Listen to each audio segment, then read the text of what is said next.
Seja bem-vindo ao podcast Cinemação 471. Eu sou Rafael Arinelli e abaixo o patriarcado. Eu sou Julia Bart e quem é você no seu círculo de amizades? Thelma ou Luiz?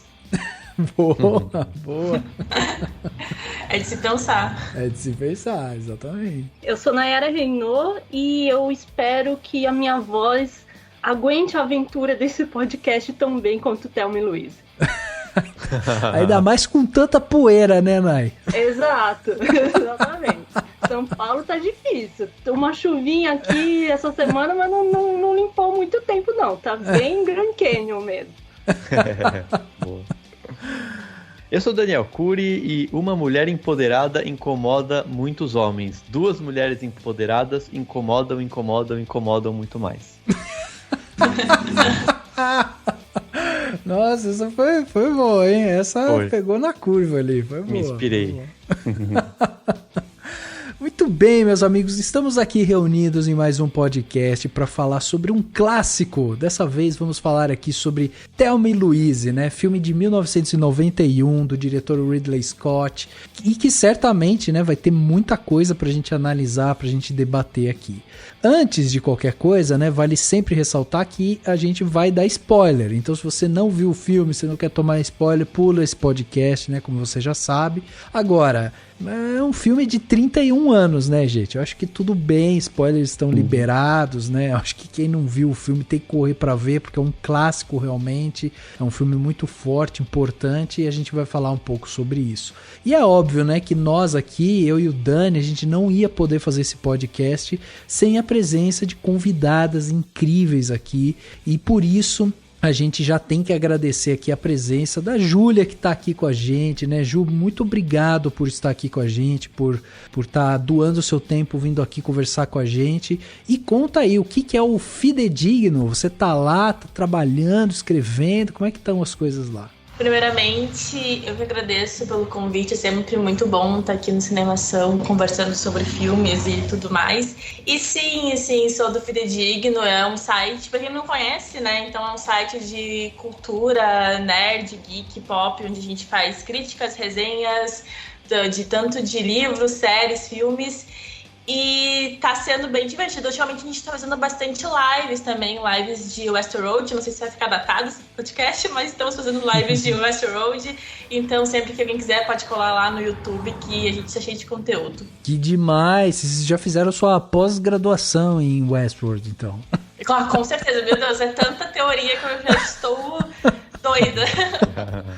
Nossa, eu tô tendo que consumir vídeos explicando, porque é tanta coisa que passa ali que, olha, é difícil, hein? Difícil. Muito bom, Ju. Então vai lá, já fica essa recomendação, vai lá acompanhar a Ju lá dentro do Fidedigno.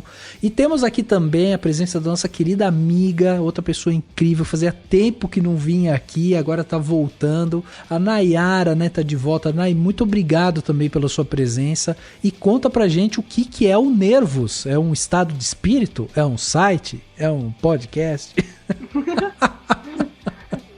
Olha, primeiro, obrigada pelo convite e finalmente a gente conseguiu se encontrar. Não tava se encontrando, não conseguindo assim conversar das últimas vezes, mas o Nervos, ele no momento é um estado de espírito, porque o site, vocês fizeram que ele tá parado, né, esse ano. Ele ficou parado porque foi uma junção assim de trabalhos que vieram, os outros trabalhos que eu faço, né, eu sou crítica de cinema, mas agora eu também estou trabalhando em curadoria, né.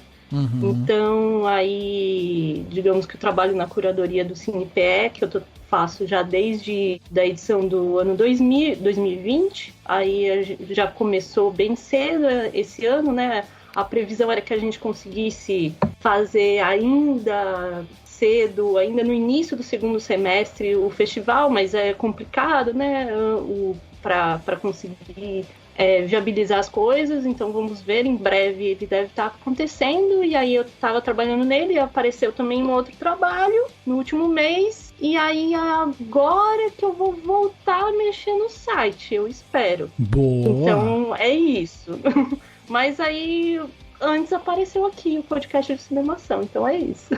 Aê, que demais. Não, mas já vale a pena ir lá, porque tem muita coisa lá temporal também, né, Nay? Tem muita coisa bacana pra ler lá, né? Assim, eu espero, né, por exemplo, essa semana eu tava passando Creed 2 na TV, então tem vários textos lá de filmes que estão aparecendo, estão chegando no streaming, ou estão sendo lançados mesmos, né? Porque, por exemplo, a última cobertura que eu fiz da mostra, tal, então tem filmes que às vezes estão sendo lançados no cinema agora, então tem lá bastante coisa para vocês consumirem, e do podcast também as entrevistas que eu fazia com as equipes dos filmes nacionais, tal. Boa. Então tem coisas lá para consumir, sim, mas em breve, com o tempo ao tempo, voltarei aos trabalhos, né?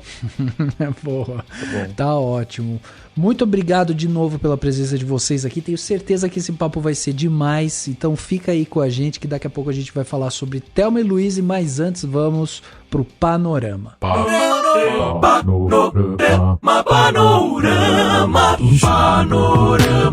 Panorama.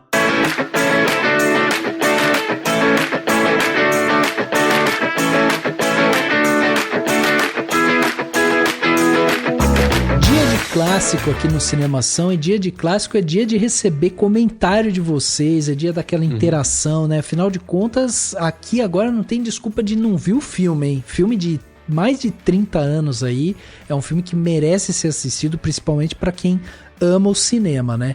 Então, se você gostou desse filme, se você quer comentar esse filme, é um momento oportuno, né, de você mandar seu comentário, mas também tem muita coisa sobre clássicos lá no nosso site, no cinemação.com. Lá você vai encontrar muitas críticas, né, sobre clássico, inclusive matérias, tem artigos também. A gente às vezes faz uma relação, né, pega um filme clássico e faz uma relação com outro assunto. Por exemplo, tem um artigo muito bacana lá sobre o Parque dos Dinossauros, onde a gente faz essa associação do Parque dos Dinossauros e a distribuição no cinema. Então, tipo, é uma das coisas que a gente faz, e tem esse conteúdo dentro do cinemação.com. Então, se você gosta de cinema, gosta de entender um pouco mais sobre mercado, entender um pouco mais sobre filme e tudo mais, vai lá no cinemação.com, você vai encontrar tudo isso e ainda vai dar um page view pra gente, que é muito importante, né, pra nossa estratégia de negócios aqui. É muito bom você ir lá e fazer isso. Para acompanhar o nosso podcast, onde a gente tá falando de clássicos, a gente tá falando sobre séries,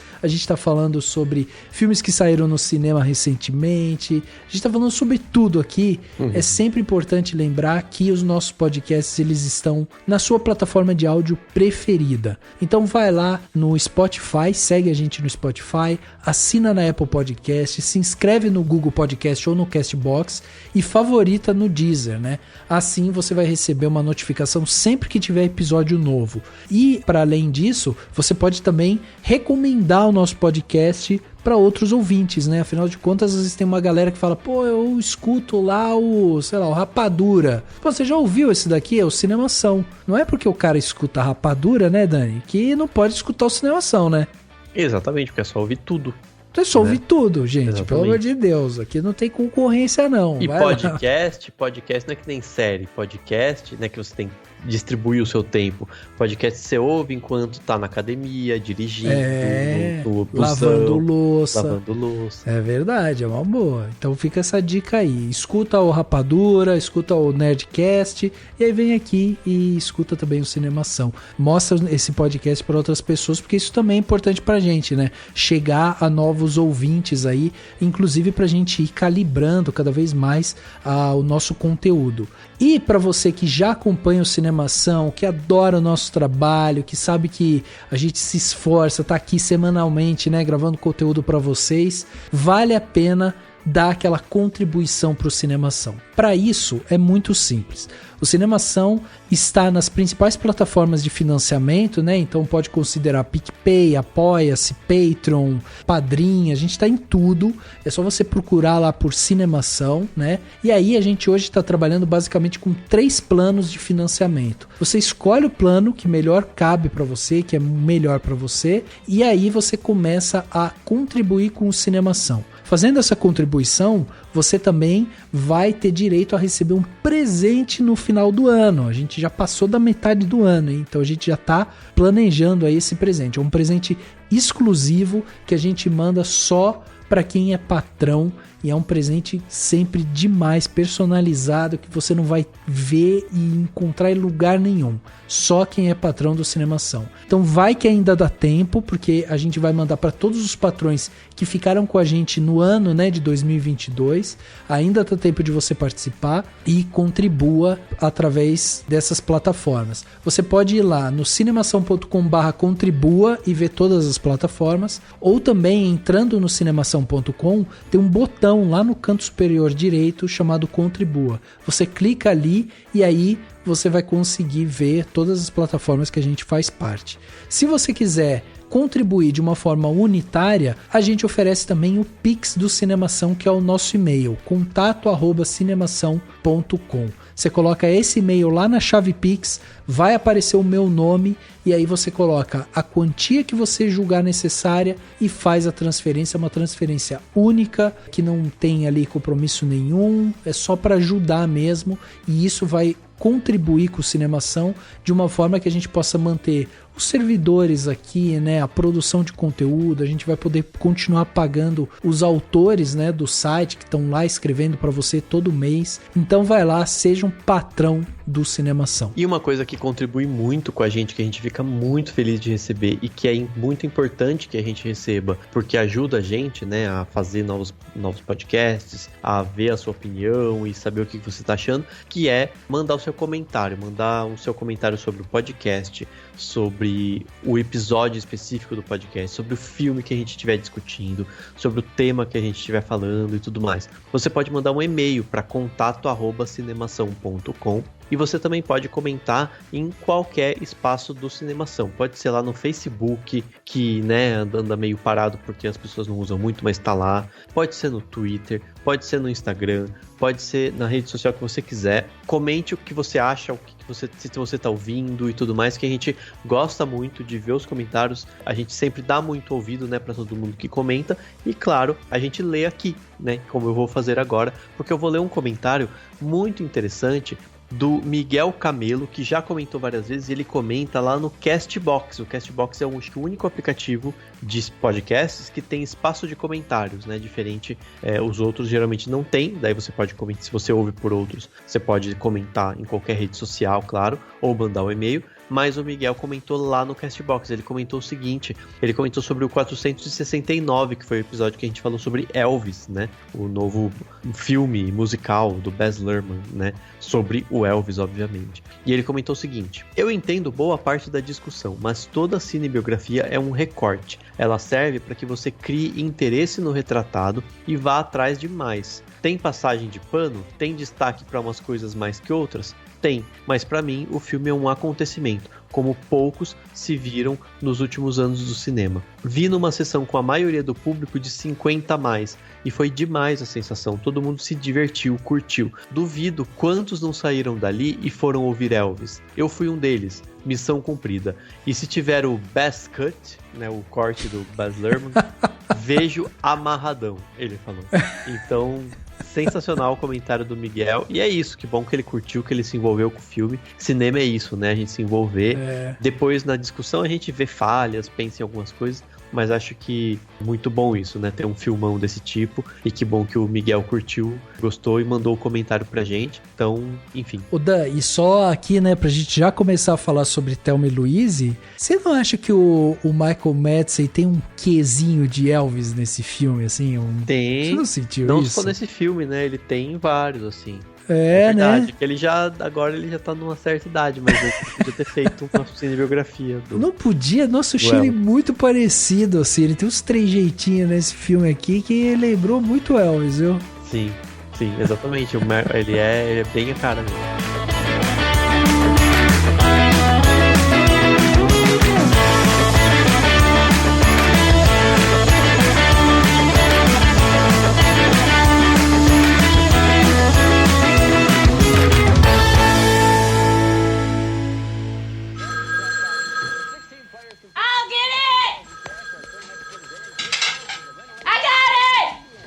Hello.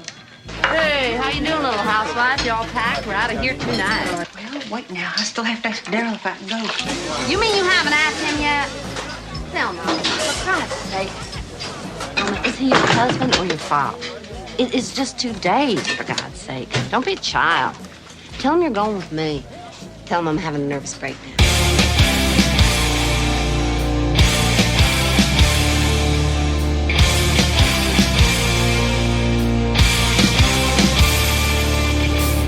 Chegava aos cinemas no dia 11 de outubro de 1991 o filme Thelma e Louise, né, filme do Ridley Scott com Susan Sarandon, com a Geena Davis, que nos presenteou com uma história poderosa, né? Afinal de contas, a gente está falando do comecinho ali da década de 90, né? Outro mundo, outro momento histórico, e a gente está aqui falando de um filme que teve um orçamento de 16 milhões de dólares, um pouco mais que 16 milhões de dólares, e ele arrecadou 45 milhões de dólares, ou seja, um filme com baixo orçamento que teve uma arrecadação bem legal. Thelma e Louise conta a história de duas amigas, né? A Louise, que é uma garçonete, que quer aproveitar a vida ali, e a Thelma, que é uma jovem dona de casa que se sente presa, né? Dentro dos parâmetros sociais ali que foram impostos. E aí, cansadas dessa vida monótona que elas levam, as amigas resolvem deixar tudo para trás e pegar a estrada. E durante a viagem, elas se envolvem em um crime e decidem fugir para o México,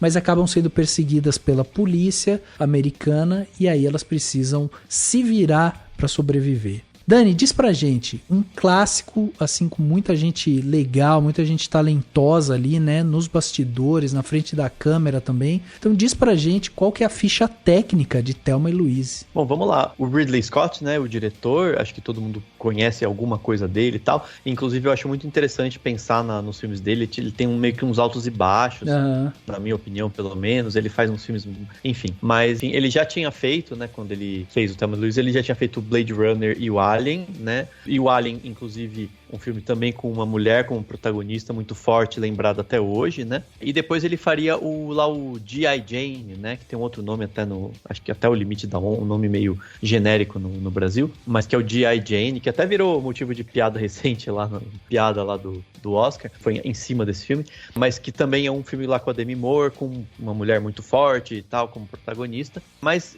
além desses filmes que ele fez, ele também viria depois a fazer lá o Gladiador e o Falcão Negro em Perigo, que junto com o Thelma e Louise são os que levaram ele à indicação ao Oscar, né? Assim, estão entre assim, seus melhores filmes, talvez, embora haja controvérsias a respeito de Gladiador, talvez, quem sabe, mas não é o caso aqui. O roteiro desse filme, do Thelma e Louise, é da Kelly Curry, que não é minha parente, né? Ou talvez seja, né? Tem que fazer aquele exame de genética, sabe? Aquele negócio de DNA lá. A Kelly Curry foi justamente a única pessoa desse filme que ganhou um Oscar, né? Sim. E só pra destacar, inclusive, o Thelma e Louise foi exibido em Cannes, lá em 91, e foi um grande filme falado, né, na época dos período de festivais até a temporada de premiações, né? Só que ele não ganhou nenhum prêmio, até porque ele nem estava competindo, né, lá em Cannes. Mas a Kelly Curry foi a premiada no Oscar. Ela foi, pelos meus cálculos, a 8ª mulher a ganhar o Oscar como roteirista de roteiro original, né? E depois do Thelma e Louise, que foi inclusive o primeiro roteiro dela, ela viria a fazer muito trabalho também como produtora, como diretora também, não tantos trabalhos como roteirista, e entre os destaques tem a série Nashville, que é uma série que ela fez durante muito tempo, dirigindo e roteirizando também. A montagem do filme é do Tom Noble. O Tom Noble é um grande montador, tinha feito Fahrenheit 451 lá do Truffaut, A Costa do Mosquito e tal, e ele já tinha ganhado um Oscar pelo filme A Testemunha, que foi uns anos antes aí do Thelma e Louise. A fotografia é do Adrian Biddle, que tinha feito filmes, né, como Aliens, o Resgate, que não é do Ridley Scott, mas é da franquia, óbvio. Willow, na Terra da Magia, e depois viria a fazer o 1492, que também é do Ridley Scott, né? Mas ele não é um colaborador muito constante, né, do diretor. E a trilha sonora é do Hans Zimmer. O Hans Zimmer, né, que, enfim, é super conhecido, faz trilha sonora de muito filme. Nessa época, quando ele fez o Thelma e Louise, ele já tinha feito coisas como Rain Man e Twister, né? Mas só há uns 3 aninhos depois aí que ele ganharia o Oscar pelo Rei Leão, faria o Gladiador também com o Ridley Scott e tudo mais. E no elenco a gente tem a Susan Sarandon, também, que já era... Inclusive, é legal que tem várias histórias, né, de bastidores do Thelma e Louise. Teve várias atrizes que eram icônicas da época que foram cogitadas, né, pro filme. Incluindo até a própria Meryl Streep, Michelle Pfeiffer, né, e tudo mais. Mas a Susan Sarandon já era uma reconhecida muito pelo Rocky Horror Picture Show e muitos outros filmes, e mais pra frente viria a ganhar Oscar e tudo mais. Tem a Geena Davis, que essa sim estava surgindo, né, despontando como um grande nome aí de Hollywood, e depois, infelizmente, não fez tantos papéis assim, mas ela também teve alguns papéis, talvez não de tanto destaque. Thelma e Louise acabou sendo o grande filme da Geena Davis, né, acredito, mas entram vários fatores, inclusive coisas relacionadas ao fato justamente dela, como mulher, ter chegado naqueles 40 anos e aí não consegue mais tantos papéis. O próprio Thelma e Louise abriu muito os olhos dela, né, para isso, e fez ela ser uma ativista, né? Ela é uma ativista hoje muito forte em relação à questão das mulheres em Hollywood e no mercado do cinema, né, nos Estados Unidos.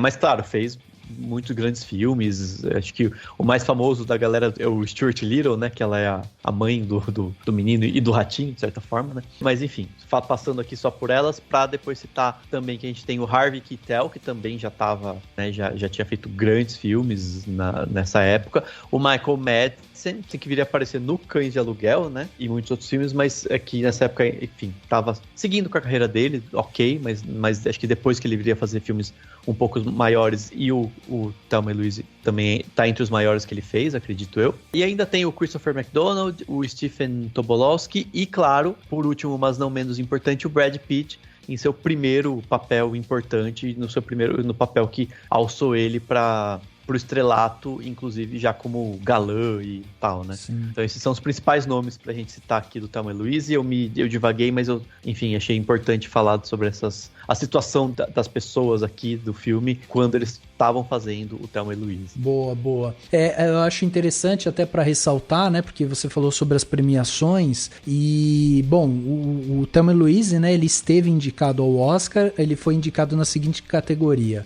melhor diretor, melhor atriz, melhor fotografia, melhor edição e melhor roteiro original, e foi justamente por esse último que ele acabou levando. Mas antes disso, ele esteve lá no British Academy Film Awards, né, no Globo de Ouro, Cannes, né, como você falou. Então, assim, foi um filme que correu pelo percurso comercial, assim, de uma forma bem competente, né. E a Kelly Currie ganhou o Globo de Ouro e o WGA, né, o prêmio do Sindicato dos Roteiristas também. Então, acabou sendo o grande ponto, né, chamariz mesmo das premiações, onde eles ganharam mais, né? Teve prêmios, assim, outras coisas menores. Tanto, acho que o prêmio, a Susan Sarandon e a Geena Davis dividiram o prêmio daquele National Board of Review, o NBR Award lá, né? Mas o roteiro acabou sendo o grande chamariz mesmo, né? O que puxou o filme na temporada de premiações. Perfeito. E teve indicações são poucos filmes, né, que tem essa indicação: melhor direção, montagem, fotografia, 2 atrizes, né, roteiro. Então, tipo, essa trinca aí de indicações, não é todo filme que consegue, né, tem aqueles cálculos que o povo faz, né, quantos filmes são assim e tal. E foi no ano do Silêncio dos Inocentes, né, Então você teve a Jodie Foster que ganhou como atriz nesse ano, né? Então a competição tava acirrada, né? E até antes da gente entrar no próprio filme, eu acho interessante, porque eu comecei falando aqui, né, que é um filme de 1991, no início dos anos 90 e tal, e é interessante só a gente posicionar algumas coisas, e lógico, né, se vocês quiserem complementar ou me corrigir também, né, fiquem à vontade, mas, assim, tem coisas aqui que eu acho interessante da gente posicionar, até pra gente entender o momento histórico desse filme, porque esse filme ele é lançado em 91, e ali na década de 90 a gente tá começando a viver o que eles chamam de a terceira onda do feminismo, né? Então, assim, o feminismo ele é dividido em 3 grandes ondas aí que aconteceram, enquanto na primeira onda era focada principalmente lá no sufrágio e na derrubada, né, de obstáculos legais que buscavam, né, igualdade de gênero, como, por exemplo, o direito ao voto, né, direito à propriedade, etc. Aí a gente teve a segunda onda do feminismo, que acabou ampliando o debate sobre justamente essas questões e também começou a abordar questões como sexualidade, família, mercado de trabalho, direitos reprodutivos, desigualdade legais e tal. E aí a gente chega na terceira onda, que é justamente onde esse filme está se encaixando. A terceira onda ele tem início justamente no início da década de 90 e ele é quase que como uma resposta às falhas da segunda onda. Então, enquanto assim, a segunda onda sofreu, né, com algumas retaliações por conta de iniciativas que o pessoal teve e tal, e daí, né, sofreu com isso, o feminismo da terceira onda, ele visa desafiar ou evitar aquilo que era definido como algumas definições essencialistas, né, da feminilidade e tal. Então, ele vai justamente por esse lado, assim, ele vai tentar corrigir algumas coisas ali dessa segunda onda. E é interessante isso, porque ele vai pegar, inclusive como um marco ali, justamente as experiências de mulheres brancas de classe média, né, que acabam percebendo, né, que existem ali outras mulheres de outras cores, etnias, nacionalidades, religiões e tal. Então ele pega a onda nisso para começar essa terceira onda. E é interessante porque o filme e as personagens que a gente conhece aqui, elas se encaixam demais, assim, a característica delas se encaixam demais justamente nessa terceira onda do início da década de 90 que a gente está vivendo. É óbvio, né, e deixar bem claro aqui, que isso não está marcado na pedra, tipo, o início da década de 90 é a terceira onda, não é isso. Isso foi um movimento, né, que foi acontecendo e as pessoas foram percebendo isso. E aí eu acho muito legal que quando a gente começa a assistir o filme, tava até reparando isso, porque o filme hoje, ele, para quem quiser assistir ele tá no Prime Video, né, então dá para assistir ele inteirinho lá, mas uma das coisas que eu acho muito interessante é que, assim, com 10 minutos, a Thelma e a Louise, elas já estão na estrada. Elas já estão dentro do carro e já partiram, sabe? Elas já estão na estrada. E isso é interessante por quê? Porque o Ridley Scott, ele usa 10 minutos do filme para posicionar a gente, para falar, essa é a Thelma, essa é a Louise, a Thelma é assim, a Louise é assim, sabe? Ele já começa a fazer esses posicionamentos. E isso é muito legal, porque deixa a gente muito familiarizado, ele é muito eficiente porque é um discurso muito direto ali, e aí a gente já, com 10 minutos, a gente já tá pegando a estrada com elas, que já são nossas amigas, sabe? E nos 20 minutos que tem o primeiro ponto de virada, né? Com 20 minutos. A Louise mata nos 20 minutos. E é interessante isso, porque assim, eu até vi uma entrevista com a Kelly Curry que ela fala assim, gente, eu vi esses manuais de roteiro, nada, sabe? Ela falou, gente, pra escrever roteiro tem que ver filme e escrever, né? Assim, meio contra, só que ele é usado, o próprio Thelma e Louise é usado como exemplo para muitos desses ditos manuais ou, enfim, livros sobre roteiro e tal, como exemplo de algo que consegue apresentar muito rápido, porque quando se estuda roteiro, muito que falam é assim, principalmente esse padrão hollywoodiano, né, que é do tipo, não gasta tempo com o que não precisa, então assim, apresenta o personagem, já faz isso e já começa logo, porque o público quer ver logo o que vai acontecer, né, não fica enrolando e tal, e é um pouco isso, embora seja talvez justamente porque muito dessa agilidade com que ele apresenta as personagens e já coloca a gente na estrada com elas, tá no fato de que a gente vai descobrir mais sobre elas durante a trajetória. Então, aos poucos você vai vendo o desenvolvimento da Thelma, entendendo um pouco melhor o passado da Louise, né, que a gente pode conversar aqui depois. Mas é isso, tipo, ele também, muito da riqueza do filme se dá nessa, que você justamente não sabe tanto dela, você sabe o básico pra partir pra estrada, né? Eu acho que também, além de o filme, né, situar nesse começo, 10 minutos ali, mostrando quem são as personagens, eu acho que ele apresenta muito o ponto de partida de como essas personagens estão nesse momento pra depois o que elas vão ser no futuro. E isso é muito presente pra mim, assim, na Thelma, o quanto ela muda ao longo da jornada ali delas e o quanto ela se transforma em uma outra mulher e vai descobrindo coisas sobre ela que ela nem sabia, porque ela era super reprimida naquele relacionamento dela com o marido dentro de casa, sendo uma esposa. E aí, quando a gente vê que esse é o ponto de partida dela e depois como ela vai mudando, e também tanto a Louise também, que começa de uma forma totalmente mais reservada, muito mais, assim, não tão aberta, né, tanto que ela super dá vários conselhos, age como uma mãe ali pra Thelma até em certos momentos, e depois ela vai meio que relaxando ao longo do filme, sabe? Então é muito importante esse momento, assim, que a gente consegue ver esse começo de como elas estão e daí pra onde elas vão. Inclusive no começo mesmo, né, quando elas são apresentadas, a gente tem um pouco disso mesmo, assim, ali a gente já vai vendo elas encaixadas nesse cotidiano, porque a gente tem, assim, a Louise, ela tá ali servindo café e tal, e daí logo no começo a gente já vê ela servindo café, ela chega para aquelas duas meninas e fala, descafeinado ou com cafeína, né? Ah, com cafeína. Pum, joga, daí vê as meninas fumando e fala, viu, vocês não acham que são muito novas, não? Pra tá fumando? Então, tipo, ela já tem uma atitude... Mas ela volta e fuma, né? Ela volta e fuma, mas é uma atitude quase maternal mesmo, né? Do tipo, vou tentar ajudar aqui de alguma forma. E ela faz isso com a Thelma, né? Em vários momentos também, né? Tipo, não sigam o meu caminho, né? Uma coisa meio assim. Exatamente. E nessa questão também ajuda, acho que essa apresentação rápida, o fato de que o roteiro apresenta e estrutura o marido da Thelma de uma forma bem caricatural, assim. Não é que ele não chega, não é inverossímil, porque a gente sabe muito bem que tem tipos que são exatamente como o marido da Thelma. Mas o fato de mostrar ali em pouco tempo, daquela forma caricatural, aquele conjunto do homem machista, assim... ajuda a entender que o casamento dela é uma droga muito rápido. Então isso também ajuda, né, digamos, né, nessa apresentação instantânea ali, mais ou menos dos 10 minutos que vocês comentaram. You let her go, you fucking asshole, or I'm gonna splatter your ugly face all over this nice car.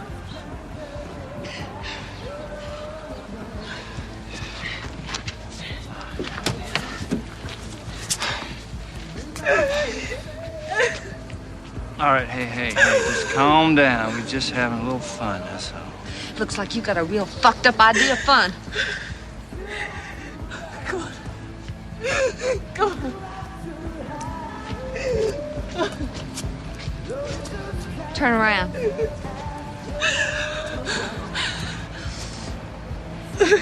In the future, when a woman's crying like that, she isn't having any fun. Eu gosto muito como, tipo, a casa dela é meio bagunçada, tem uns papéis grudados, assim, parece que tá, tipo, umas fotos, né, assim, meio que pra, talvez, o trabalho do marido dela, não sei. Por mais que ela seja, então, tipo, a casa tá em obras, inclusive, né? Sim. Tem uma escada, tem o povo trabalhando lá na frente, o cara fica bravo, cai. Tem essa coisa até de comédia, né? Mas o que é muito simbólico também, né? O lance de estar com a casa em reforma, né? Quer dizer, tá saindo do comum, né? Tá havendo uma mudança ali, né, de estrutura mesmo, né? Exatamente. E aí a casa da Louise, eu até lembro que a primeira coisa que eu pensei, porque assim, a primeira vez que eu vi Thelma e Louise faz tanto tempo que então foi praticamente foi um rever quase que pela primeira vez, assim. Mas a primeira coisa que eu pensei foi assim, nossa, é uma casa muito arrumada e muito sofisticada, né, pra uma garçonete, né? Só que daí ela tem um namorado que é músico, meio ausente e tal, né, que é o Jimmy, e e faz muito sentido, né? Ela é muito organizada, então ela talvez esteja até se mascarando, né? Ela tá vivendo uma vida um pouco de... quase que já em fuga, de certa forma, né? Porque daí depois a gente vai descobrir que ela teve algum passado muito cheio de traumas e dificuldades e tal, no Texas, que ela não pode pisar no Texas nunca mais, né? Sim. Até as roupas dela, ela tá meio travada, meio sabe assim, encaixotada num padrãozinho. E é isso que a Júlia falou, ela vai se relaxando aos poucos, acho que é um pouco isso, ela vai voltando a ser quem ela era, né? Ela tá num momento, nesse começo de filme, ela tá organizadinha, porque é onde ela encontra esse conforto que talvez ela tenha encontrado nessa cidade, né? Mas sabe o que eu gosto também? Eu gosto dos pontos e contrapontos que esse começo, esses 10 primeiros minutos mostram pra gente, que é a essência desses dois personagens, né? Porque elas se complementam muitas vezes. Então, isso que você estava falando sobre a casa organizada e tal, eu acho muito interessante porque a primeira cena é da Louise num café e ela tá em meio ao caos, né? Porque ela tá andando, tá servindo, tá falando, vai pra cozinha, um monte de gente falando, pega o telefone, vai pra um lado, aí o cara atende pra falar com a Thelma e não sei o quê. Tipo, é um caos ali. Mas isso tá dentro do trabalho dela, então ela tá num caos. Quando ela pega e liga pra Thelma, a câmera corta e aí a gente vai pra casa da Thelma e aí a gente vê que a Thelma, em contraponto àquilo, ela tá num ambiente muito mais calmo, mas a estrutura física do lugar é um caos, porque tem um monte de coisa grudada e é um espaço meio pequeno, claustrofóbico e tal, mas ela tá sozinha, então é um contraponto, sabe? Enquanto a Louise, ela tá num lugar que é claustrofóbico porque tem muita gente, a Thelma tá num lugar claustrofóbico porque é um espaço pequeno. E aí, quando ela chama o marido e fica aquela situação ali, eu adoro esse primeiro diálogo, que é quando ela chega e fala assim, eu preciso pedir pra ele. E aí ela chega e fica falando, querido, daí você fica assim, agora que ela vai pedir dela, o que você quer de jantar? Aí ele tô me lixando pro jantar. Aí ela, tudo bem e tal, e dá uma desconversada daqui a pouco. Então, querido, daí a gente, então é agora que ela vai pedir. Daí ela fala uma outra coisa. Então, tipo, até essa artimanha, sabe? Essa coisa fluida e como ela consegue se adaptar àquele ambiente, você vai vendo isso, né? Que são esses contrapontos. E aí, quando acaba essa cena, efetivamente, ela meio que já liga pra Louise pra falar assim, então beleza, você passa aqui e me pega e tal. Aí a gente tem outro contraponto, que é justamente essa apresentação da casa da Louise, que é toda metódica e tudo certinho, e ela limpa o copo e coloca o copo, né, pra secar e tá tudo certinho ali e tal. Então a gente vê isso, que há um vazio, né? Enquanto a Louise tem um vazio, a Thelma parece que tá transbordando, tem coisa demais ali, ela não tá conseguindo respirar de tanta forma. Então esses pontos e contrapontos que eu acho demais, assim, de você ver como um personagem vai complementando o outro, né? E aí é lógico que depois isso que a Júlia falou, que elas vão evoluindo ao longo da história, vão se descobrindo, nessas descobertas que também elas vão de novo se complementando, né? Elas vão de novo entendendo que o talento de uma complementa o talento da outra e tal, e aí tem um discurso muito poderoso de união mesmo, né? União entra, né, em contato com essa questão do feminismo e tal, então isso é muito bacana da gente ver como juntas elas são muito poderosas, né? Até a Thelma no começo, no começo e ao longo do filme, ela é mais, obviamente, menos experiente, né, mais bobinha e tal. Então ela leva uma lanterna, né, porque vai precisar de luz no lugar lá. Ela quer ela pega a arma do marido, né, porque ela até fala, não, vai que tem, né, um urso. Então ela tá supostamente preocupada com os perigos possíveis, mas são uns perigos mais, né, ela fala, é um maníaco no meio da floresta, né, uma coisa meio exagerada. E aí quando os perigos surgem, que no caso são homens, né, que é o primeiro, o do bar lá, o Harlan, e depois o próprio personagem do Brad Pitt, ela não percebe, né? E a própria Louise, que é quem segura ela um pouco, fala, principalmente no bar, né? Fala, não dá trela pra ele. Ela vê que ela vai estar menos afeita a se responder, né, pros homens, sabe? Porque ela já tem mais experiência. Então é isso. A Thelma tem alguns medos, mas ela não tem os medos que ela, entre aspas, deveria ter, né? Assim, ela tá ela justamente por não ser tão experiente, né? Por ter até menos histórico de vida. Até acho que é bem interessante essa diferença, que não é tão grande, mas tem uma diferença de idade das duas, assim. Só pra complementar, porque foi uma experiência, assim, que eu tive vendo o filme, que eu olhava, assim, pra Thelma sendo tão, sei lá, inocente mesmo, né, em relação a esses homens, né?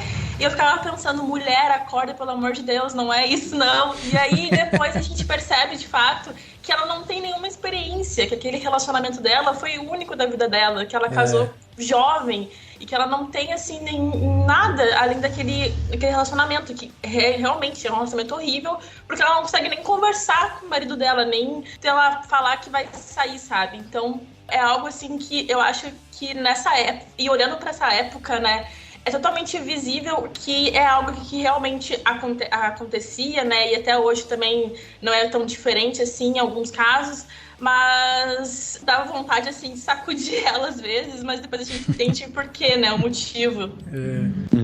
Muito do roteiro anda justamente por conta de toda essa inocência dela, né? Assim, acho que praticamente tudo que acontece é muito em função dessa inocência dela. Os principais pontos de virada realmente vão nisso.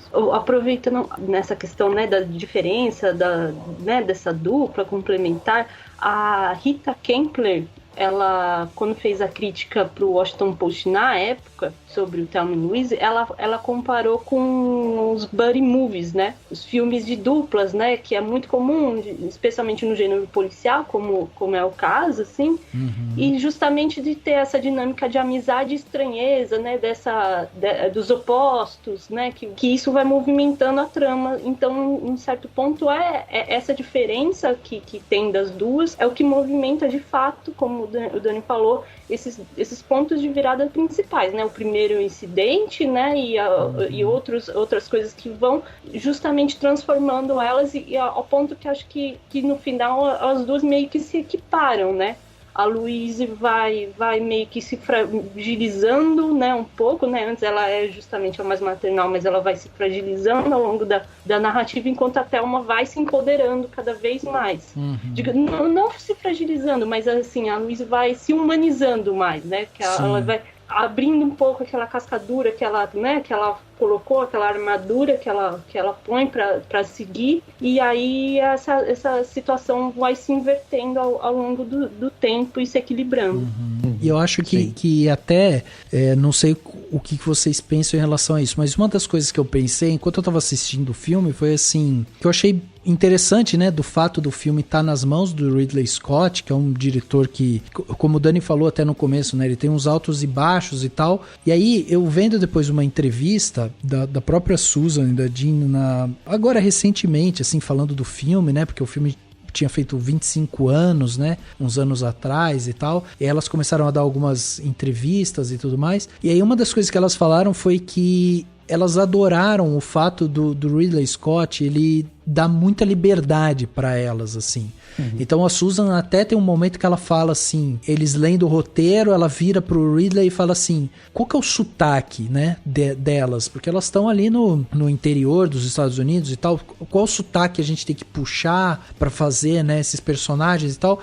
E o Ridley olhou e falou, fala do seu jeito aí mesmo e tá bom, sabe?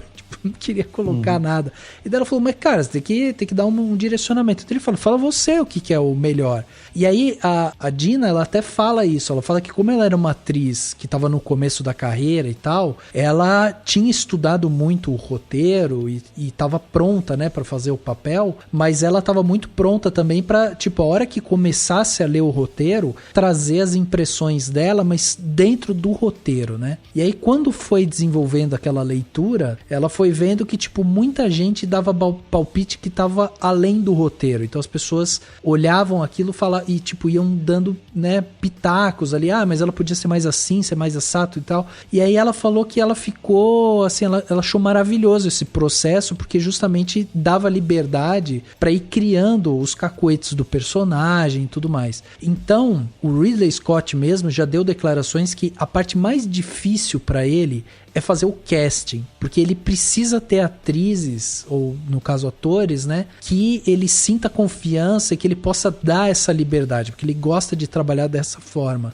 Então, para ele é a parte mais difícil, porque precisa encaixar, o casting precisa encaixar. E aí a hora que encaixa esse casting, a hora que tem o casting bem feito, aí ele gosta de, né, incorporar bem esse casting, mas dá muita liberdade pra galera criar, falar e tal. E isso foi uma coisa que eu achei boa pro filme. Porque um dos questionamentos que eu tava fazendo no filme não foi nem em termos de qualidade da direção do Ridley e tal, mas uma das coisas que eu fiquei olhando o filme pensando foi assim, cara, ia ser tão legal ser uma mulher dirigindo, sabe? O filme.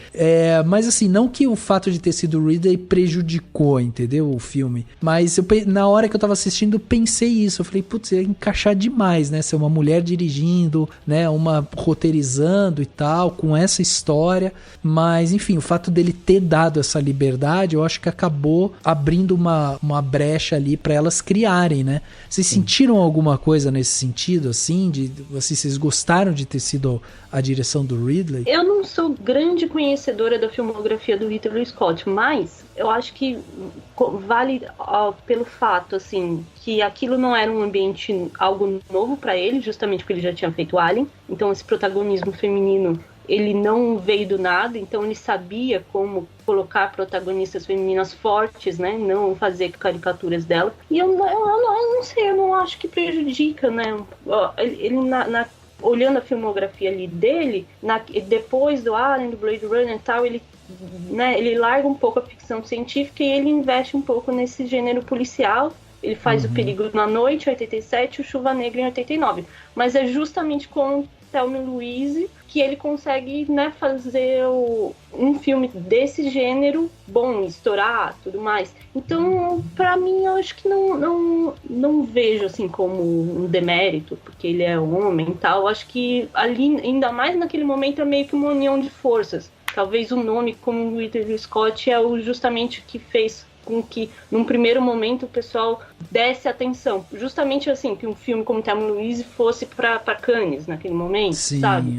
E mesmo fora de competição e tal, mas é o chamariz naquele primeiro momento, e aí depois as pessoas descobrem o trabalho ali do roteiro, de uma roteirista estreante, como a Kelly Curry, então, e ver o trabalho das protagonistas e tudo mais. Então, eu acho que as coisas ali se complementam, ainda mais naquela época, sendo 91, mas é óbvio que se o filme fosse feito hoje, eu acho que com certeza faria muito mais sentido que fosse uma diretora mulher dirigida à frente do projeto, mas eu acho que não necessariamente ter um diretor homem vai ser um demérito. Sim. Mas ali faz muito sentido, assim, e acho que é o que ajuda o filme a funcionar, essa combinação faz o filme funcionar, assim, não só o resultado final, mas assim, todo o marketing que envolve, é claro, uma produção hollywoodiana.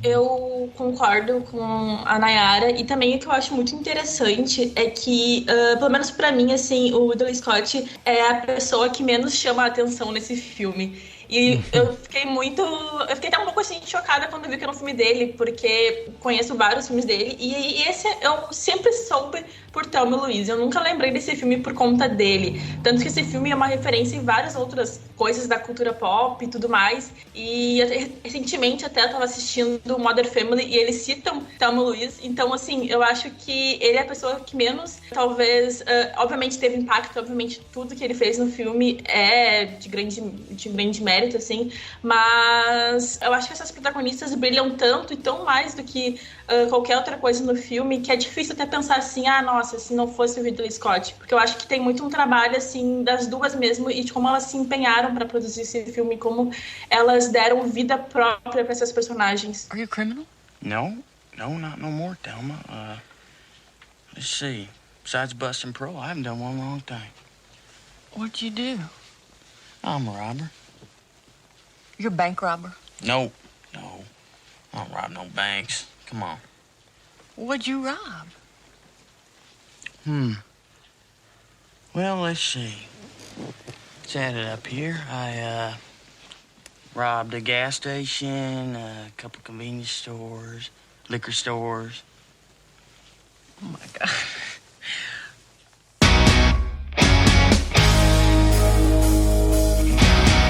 Uma coisa legal sobre essa questão do ouvir, né, as pessoas e no caso as mulheres pra esse filme, foi a Geena Davis que meio que bateu o martelo pra ser o Brad Pitt, né, escolhido, que ela falou assim, gente, pelo amor de Deus, chama esse loiro aí, né, tipo, deu muito mais certo.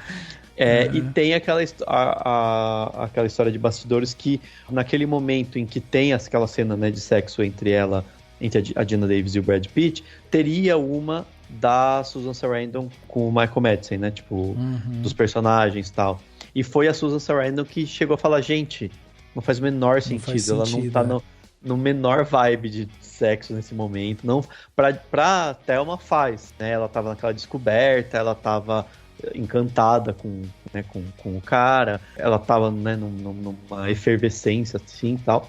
E tem toda a história, né, do marido dela, então, tipo, ela provavelmente teve só o marido dela, vai saber se era muito, né, provavelmente não era lá muito bom de cama, então ela, né, tipo, aproveitou lá. Mas no caso da Louise, não faria o menor sentido, e foi a Susan Sarandon que falou, gente, não tem porquê, né. E tem uma outra cena que foi a Susan Sarandon que sugeriu, que é uma que é à noite, que ela tá, tipo, olhando pro... É uma cena rápida, ela tá meio que olhando pro nada, e aí elas falam, vamos, a Thelma fala, vamos, ela fala, vamos, ela fala que tá tudo bem só, mas assim, ela tava meio que reflexiva. Daí ela até contou numa entrevista, ela falou assim, gente, eu sugeri como atriz, do tipo, do ponto de vista de uma atriz, seria uma cena interessante. Falou, depois que eu vi que foi um puta trabalho, que teve que pegar luz pro deserto à noite. 7 horas de montagem. Não sei quantas horas de preparação pra cena, né? Ela falou que eu fiz do ponto de vista do ator, né? Mas foi aceito e tal. Então, só pra, assim, essas coisas que são interessantes de ver, né? Como que mostra, assim. Mas uma coisa que eu acho que o Ridley Scott faz muito bem, ele aproveita, né, do road movie, né? De ser por vários pedaços, essas características típicas, né, do road movie, e você poder aproveitar paisagens, e ele tá sempre colocando elas realmente, tipo, cercadas de situações opressoras, né, cercadas de paisagens opressoras. Então, aqueles caminhões buzinando, e o carro delas é frágil, né, tipo, um carro conversível, ele é um carro que é mais, né, tá mais suscetível, né, aos ventos e às coisas, às intempéries e tal. E elas estão sempre lá, e tem aquele cara, aquele episódio, né, que se repete, né, do caminhoneiro idiota, imbecil, que também é uma caricatura, mas obviamente que deve ter muitos parecidos até hoje, né, de ficar mexendo com elas e tal, de ser ficar, enfim, sacaneando, né, na estrada, mas até a própria paisagem mesmo, assim, aquela coisa do Grand Canyon, né, daquelas montanhas e tal, é uma coisa meio opressora, né, aquelas pedras e aquele lugar inóspito e tal. Tem um momento que tem umas coisas de exploração de petróleo e elas passando no meio, umas torres de energia, assim. É bem aquela coisa da frase dita por muitas mulheres e tal, que obviamente é correta, né? Que é que elas estão resistindo, né, ao ousar fazer essa viagem, o viver, né, o existir é também resistir a esse ambiente que está sempre cercando elas, né? Está sempre podando, está sempre impedindo elas de fazer o que elas querem, né? E tudo é em torno disso, assim. Então, eu acho muito legal essas escolhas que o Ridley Scott faz de cenários mesmo, né? Para elas estão sempre acuadas, o cenário está sempre tentando acuá-las, né? Assim. E são paisagens meio icônicas, assim, de faroeste, ou assim, desse imaginário da conquista da América, né? Então tem todo um jogo assim de delas, seja de se apropriarem do gênero de faroeste, do road movie, policial e tudo mais, e também dessa imagem opressora que sempre esteve ligada com essas coisas de conquista da América, né? E qual América é essa, né? Essa América sulista, tal, esse deserto. Então tudo isso acho que funciona muito bem, né? Que no fundo, assim, o que acontece é um filme que, ao colocar protagonistas femininas, ele ter essa expectativa, né, do que é esperado para esses filmes de gênero, ele traz um frescor, mas ao mesmo tempo os clichês do gênero estão ali, né? Sim. Então ele dialoga nisso, entre manter os clichês do gênero, mas a presença delas é o que dá um frescor. É meio como acontece ultimamente com alguns filmes como In of Age, adolescentes assim mais recentes, tipo o Com Amor Simon, o Ódio que Você Semeia, o Alice Júnior, sabe? Que são filmes normais, adolescentes de modo geral, que tem os clichês de filmes adolescentes, de filme de formação, mas quando você coloca personagens que provavelmente seriam coadjuvantes ou figurantes da maioria dos filmes desse gênero, você colocando eles no protagonismo, você já modifica, né?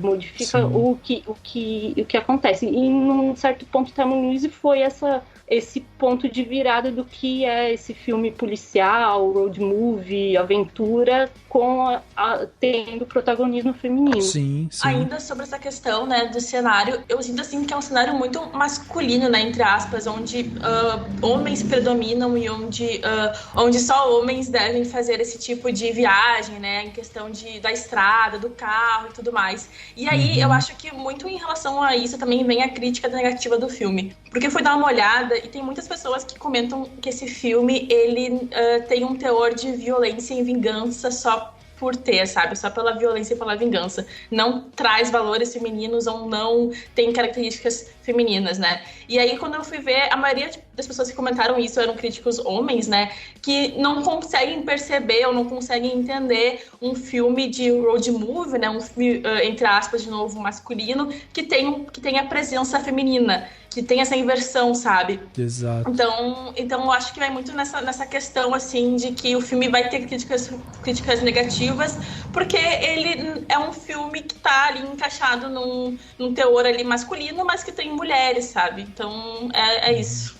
Não, perfeito. E eu acho, inclusive, que somando a isso que vocês falaram sobre o cenário, tem a questão da fotografia, né? Porque o começo do filme, até metade dele ali, a gente tem uma fotografia muito pautada no azul, né? Uma paleta de cor muito voltada para o azul. E o azul é aquela cor mais fria que geralmente está associada mais à monotonia, depressão, né? Então é uma cor muito mais distante, né? Assim, mostra essa característica das personagens.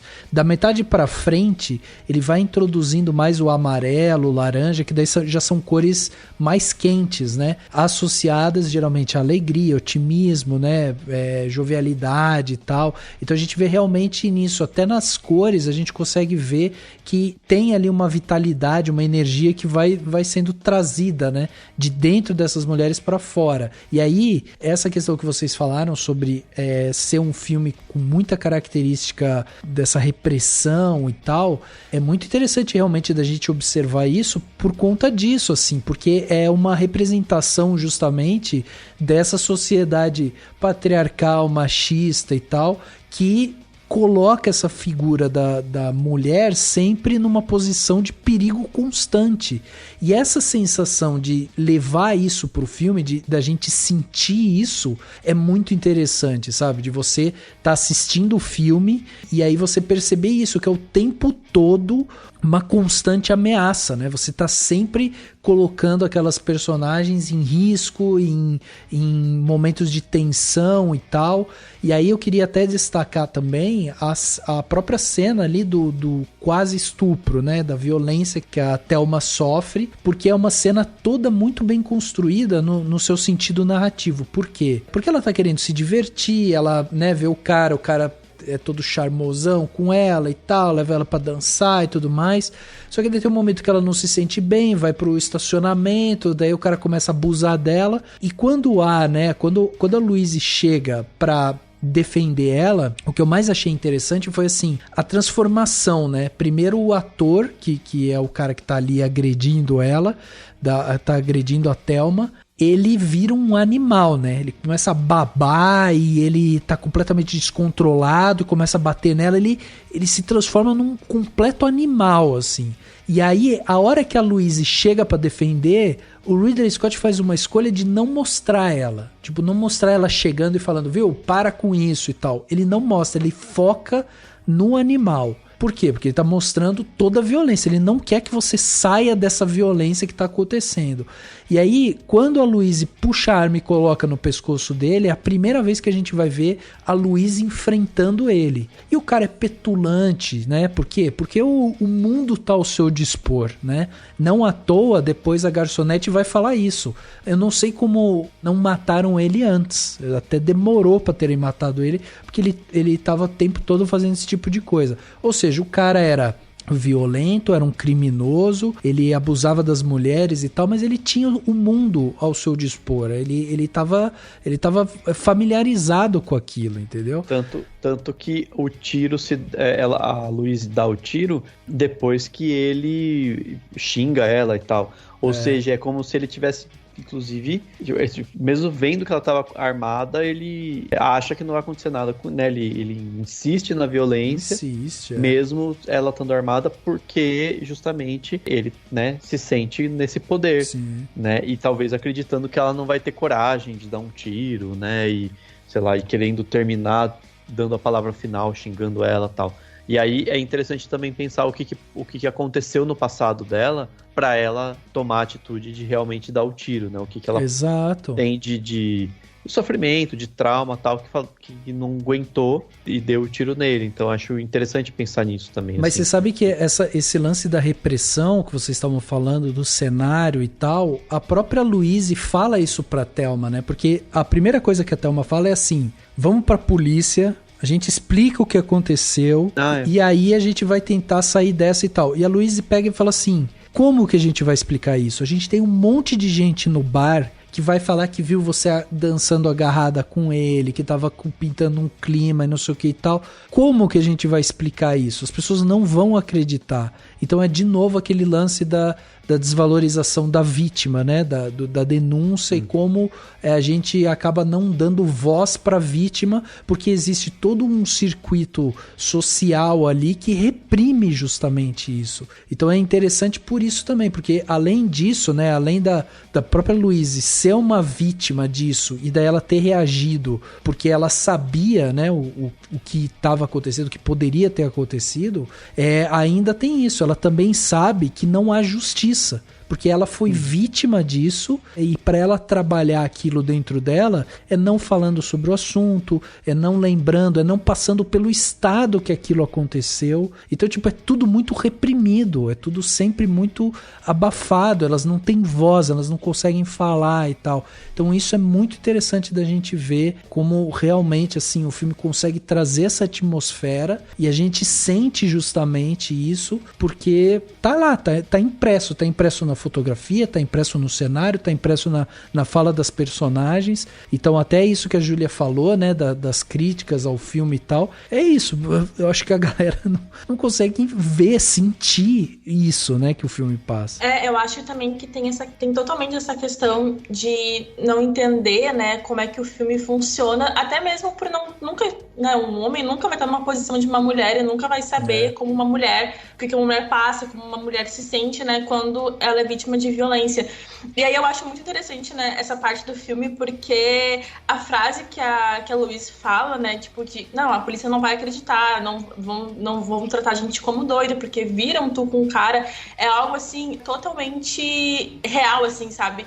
E aí, olhando o filme, eu fiquei pensando assim, quantas vezes eu não vi histórias de mulheres que aconteceram isso e as mulheres se reprimiram, não quiseram falar, não quiseram comentar sobre o assunto porque sabiam que não ia dar em nada. Então, e ainda nos anos 90, né, trazer essa questão é muito importante. E aí eu até lembro também que eu acho que até as atrizes falaram sobre como esse filme seria hoje em dia, né? Se esse filme ele existiria hoje em dia e de que forma ele existiria, se seria da mesma forma que foi nessa época. E é um exercício muito interessante de pensar, porque hoje em dia a gente ainda tem totalmente essa questão de violência contra a mulher, mas eu acredito, né, e tenho uma esperança de que as coisas estão mudando de certa forma. Mas ainda assim seria super possível uma história muito parecida, né? Sim. Porque com certeza em muitos lugares e tal, muitas mulheres vão falar, não, ninguém vai acreditar e tal, né? Assim, essas coisas de... A gente tem casos que mesmo com vídeo e tudo mais, a coisa não foi pra frente, né? É verdade. Afinal de contas, estava usando saia, né, Nay? Daí pediu, né? Então, tem sempre essas histórias, né? Enfim...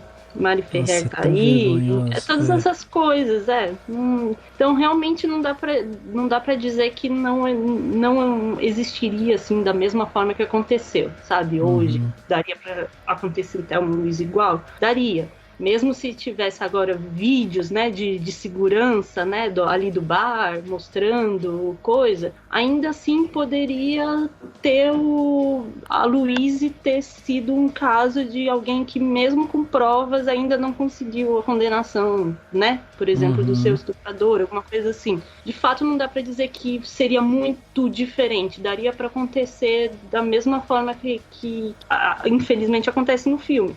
Mas a gente, como a Júlia falou, espera que a coisa tá mudando, né? Que na maioria dos casos a mentalidade tá mudando. Enfim, é isso. E você sabe que eu acho a atuação da Geena Davis nessa cena, assim, um espetáculo, né? Porque não é só, né, ela demonstrar o desespero ali e a fragilidade e tal. É justamente essas nuances de olhares, de estar surpresa, de estar assustada, né? Porque até como a gente falou no começo aqui, a Thelma é uma personagem que ela é muito inocente, né? Ela não tem essas malícias ali e tal. Então, ela precisa demonstrar isso, inclusive no momento em que um homem que tá flertando com ela se transforma num completo animal, assim. E aí ela tem uma surpresa, ela tem um choque com aquilo. E aí, quando isso acontece, você tem essas pequenas nuances ali na interpretação da Geena Davis, que é isso, assim, ela fica assustada e ela fica imobilizada com aquilo, assim, ela não tem muita reação, ela não consegue ver como sair daquela posição. E a sequência, né, também da cena é muito interessante, porque assim, logo em seguida elas pegam um carro, saem e tal, e aí a gente tem aquela cena, né, que o carro para, a Louise sai, vomita de nervoso e tal, e aí elas vão pegar um café. Porque a Luísa fala, vamos pegar um café porque eu preciso pensar. E elas vão pra uma cafeteria e quando elas param, tipo, tá à noite, tá cheio de motoqueiro, um lugar assim que continua mostrando que é um lugar inóspito, né, pra elas. E aí o Ridley Scott faz um enquadramento delas sentadas na câmera e uma das coisas que me chamou a atenção é que passam pessoas na frente da câmera. Enquanto elas estão sentadas, tem pessoas que vão passando na frente da câmera. E todas as pessoas que passam na frente da câmera são homens, né?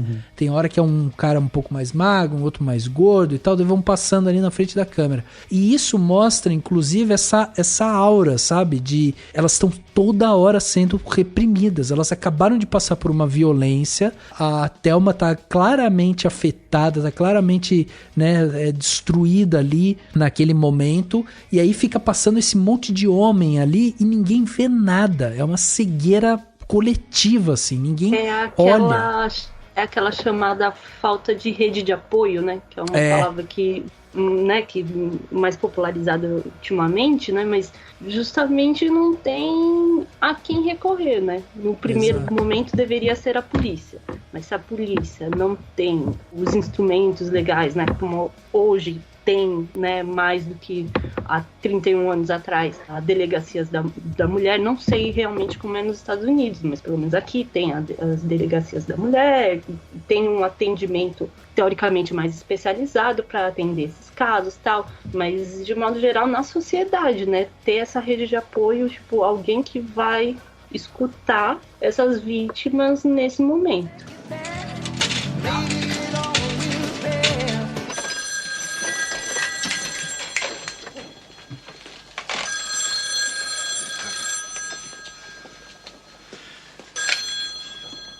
Hello? Daryl, it's me. Thelma, hello! He knows. I need more time.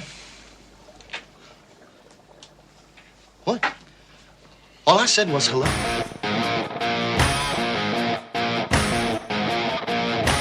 E aí deixa eu até te perguntar, Nai, porque o que você achou do personagem do Harvey Keitel? Porque ele é um policial, ele demonstra ali ter uma certa empatia, né, pela vítima, um tratamento ali com as duas, né, uma certa preocupação, mas tem momentos também que ele demonstra quase que um deboche também, né, da situação. Então, naquela cena que ele conversa com o marido da Thelma, eu achei, ok, ele é sacana, é mais um homem e tudo mais, mas aí depois, com o desenrolar, aí eu fiquei me perguntando se ali ele estava usando, digamos assim, o mesmo tipo palavreado, né, jogando o jogo do marido da Thelma para fazer ele participar ali do que ele queria, né, a ligação, manter a ligação, ou se de fato era algo presente nele. Então isso realmente me deixa em dúvida sobre o cara ali naquela parte, porque depois dá a entender que ele pelo menos tem uma leve nível de compreensão da situação em que elas foram colocadas ali, né? Que elas foram meio que jogadas naquela situação, e aí o entendimento sobre o passado da Louise e tal, então, e aquela frase final, né? Tipo, mais um, né? Agora eu não lembro exatamente como fala, mas digamos, mais uma coisa que vocês vão fazer com elas, né? Depois de tudo que aconteceu, né? No desfecho, né? Quando elas estão cercadas, então, tipo, mais uma vez vocês estão cercando, pressionando elas, então dá a entender que ele tem um nível de compreensão, mas aquela cena com o marido da Thelma me deixa em dúvida se ele jogou o jogo, né, entrou no espírito, tentou entrar na mente, né, daquele cara machista e se comportou de modo igual, ou se de fato ele deixou ali passar algo que ele realmente acreditava sobre elas ou não. É interessante, eu acho assim, independente disso, ele é o único homem que não é ridículo, né?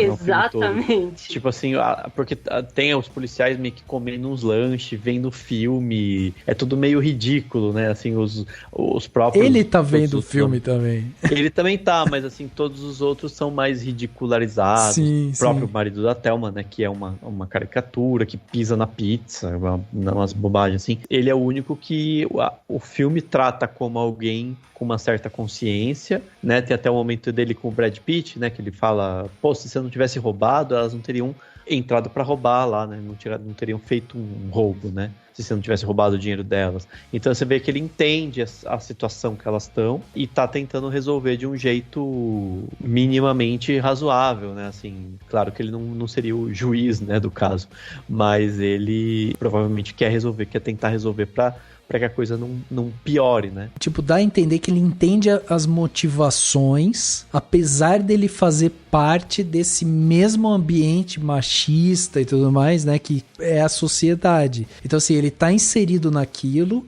Em alguns momentos a gente percebe que, tipo, ele tá envolto daquilo mesmo, né? Ele faz parte do sistema, apesar dele ter um pouquinho mais de consciência do que o resto das pessoas. Mas isso é interessante mesmo, porque não é algo também do tipo, nossa, que cara super consciente e incrível, e ele também, né, ajuda elas e tal, não.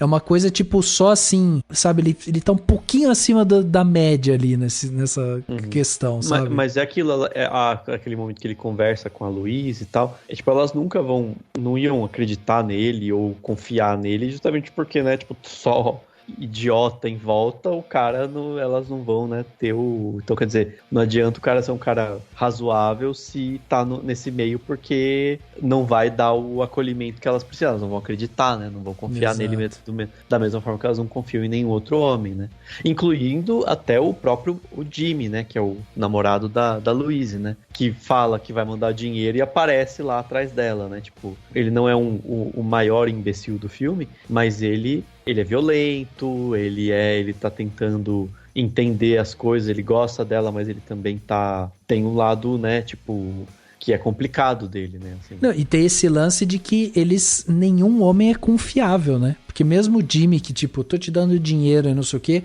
a hora que a polícia vai em cima dele, ele já abre tudo. Tipo, ninguém ali é confiável, nenhum homem ali é 100% confiável, são todos, sempre se fica com uma suspeita, assim, será que esse cara vai ajudar mesmo? Será que o que ele tá falando é pra valer? Isso que a Nai falou aí sobre, será que ele faz parte ou não faz parte, né, do negócio. Ele tava entrando ali meio no jogo do Daryl pra, né, fazer com que o cara coopere e tal. Tipo, até essa dúvida que surge é interessante por isso, porque, tipo, é verdade, a gente não sabe, porque não dá pra colocar a mão no fogo por nenhum desses caras, assim. Não mesmo.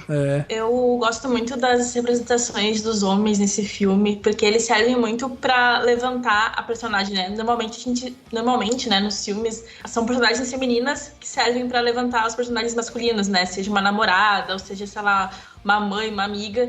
E aí nesse filme totalmente ao contrário. E daí a gente percebe o quanto esses homens ali, vendo elas, né, eles mesmos se tornam frágeis, eles mesmos se tornam, assim, entre aspas, descartáveis pra elas. Então, isso pra mim é muito genial, assim. Sim, é verdade. Não, a cena da Thelma indo até o orelhão e a Louise falando, se ele falar um negócio, se você achar em algum momento que tem policial lá, que ele sabe, tal, você desliga e tal. Aí ela cata o telefone e o cara fala, ô, Thelma! Aí ela, pá! Ele sabe. Aquilo ali é demais, né? Porque mostra justamente isso que a Júlia tava falando. Tipo, o cara, ele é tão capachão que, tipo, sabe, não dá. Ele deixa muito evidente. E aí, a Thelma, que tá nesse ponto de virada dela ali, né? Que ela tá ficando, né, mais sagaz ali e tal, né? Tá descobrindo esse lance da arma e tal. Meu, ela escuta a voz do cara, já sabe. Meu, imagina que o cara vai falar oi pra mim. Jamais, né? Então, tipo, é uma coisa justamente isso, assim, tipo, cara, são todos, como o Dani falou, são todos idiotas, assim. O termo capacho é ótimo, né? Porque ele é um cara que vende tapetes, né? Então, muito bom esse termo pra ele. É verdade. Agora, eu queria falar com vocês também sobre o personagem, né, do Brad Pitt, né, que é um personagem importante, porque eu acho que a partir do final da participação dele ali, né, em interação com a Thelma, que tem esse ponto de virada pra ela, de novo fazendo essa escada aí que a Júlia falou, né, porque ele aparece, ele é um vigaristinha ali, né, ladrãozinho e tal, que tipo, tá ali, e desde o começo você também sempre fica meio desconfiado dele, um cara, né, assim, tem uns jeitos estranhos, você vê a Thelma muito inocente ainda, mas eu acho que depois que acontece tudo do jeito que acontece, e a Louise se desmancha na frente da Thelma, eu acho que ali é o momento, né, o ponto de virada que a Thelma fala assim, não, tá na hora de eu assumir minha bronca mesmo, porque eu trouxe esse cara aqui pra dentro, eu vou assumir essa responsabilidade e tal, então vamos lá que eu vou solucionar. E aí eu acho sensacional isso, porque ela que toma a atitude de fazer o assalto, e aí depois mostrar aquele monte de homem assistindo a fita do assalto, eu também acho maravilhosa essa cena, sabe? Porque mostra assim, é um monte de homem vendo uma mulher que começou a tomar atitude, que começou a ter a iniciativa ali, né? Que começou a se empoderar. E aí fica aquele monte de homem olhando para aquilo de uma forma quase que sem reação, assim, né? Eles ficam todos meio boquiabertos, mas a reação verbal vem do Daryl, né? Que fica chocado com aquilo, que já não reconhece mais aquela mulher submissa e tal. Então, tipo, o personagem do Brad Pitt, ele acaba sendo um gatilho ali pra esse desenvolvimento da Thelma, né? Sim, ele é a libertação dela, digamos, a libertação pelo prazer e pela dor, né? Pelo prazer, verdade. A libertação sexual, né, dela, né, esse descobrimento, mas ao mesmo tempo pela dor de mais uma traição, né? Que aí, né, ela, a segunda traição, digamos, a segunda facada nas costas que ela leva por acreditar, né, em uma figura masculina ali, né, nessa viagem. Então aí, mas aí nesse caso liberta ela de qualquer coisa, né? Enfim, ensina ela como fazer um assalto educadamente, né? É verdade. Ela vai repetindo, né? Então, por favor, né? Fazendo ali o assalto de maneira educada, com gentileza. Passa o dinheiro, por favor. E ela tem um talento pra isso, né, Nai? Totalmente. E ela fala, né, que descobriu o talento dela ali, né? E de fato, né, ela ali, ó, dali pra frente, até quando tem a cena em que elas são abordadas pelo policial, né? no deserto. Então, é como ela assume o poder de reação, né? A partir dessa segunda metade do filme, é ela que assume a dianteira das ações, basicamente, assim, quase, né? Quase todas essas ações, ela que assume a dianteira frente a Louise, que antes, né, que assumia o que elas iriam fazer. E ali ela maneja de forma muito rápida o que fazer para lidar ali com o policial e elas não serem descobertas, né? Exato. Eu tenho pra mim, claro, é só uma suposição mais baseada no personagem, assim, de que o roubo que o JD, né, que é o Brad Pitt faz, é muito mais de oportunidade, né? Assim, tipo, ele, assim, eu não acho que ele foi pra se divertir, ele foi porque ele gostou dela também e tal. Só que, claro, é um ladrão, é um cara, né? Um cara solto. E aí viu aquela grana lá e, pô, pra época, na época, hoje já seria uma grana boa, na época era ótima, né? Então, acho que ele viu aquela grana e falou, vou zarpar daqui com esse dinheiro.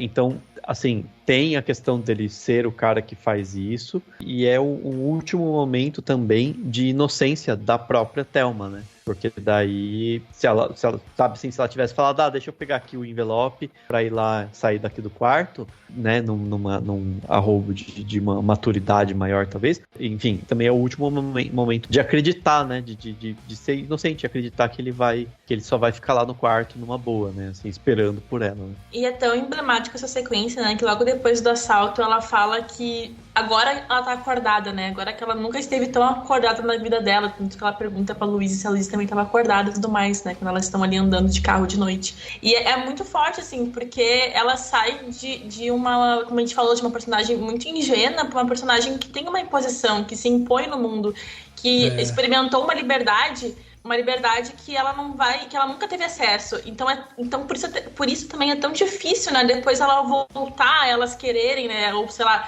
elas pensarem em se render, porque não existe mais esse passado, não existe mais esse antes, porque ela já experimentou essa liberdade, então não tem como voltar mesmo. É isso aí. Até uma coisa, um comentário...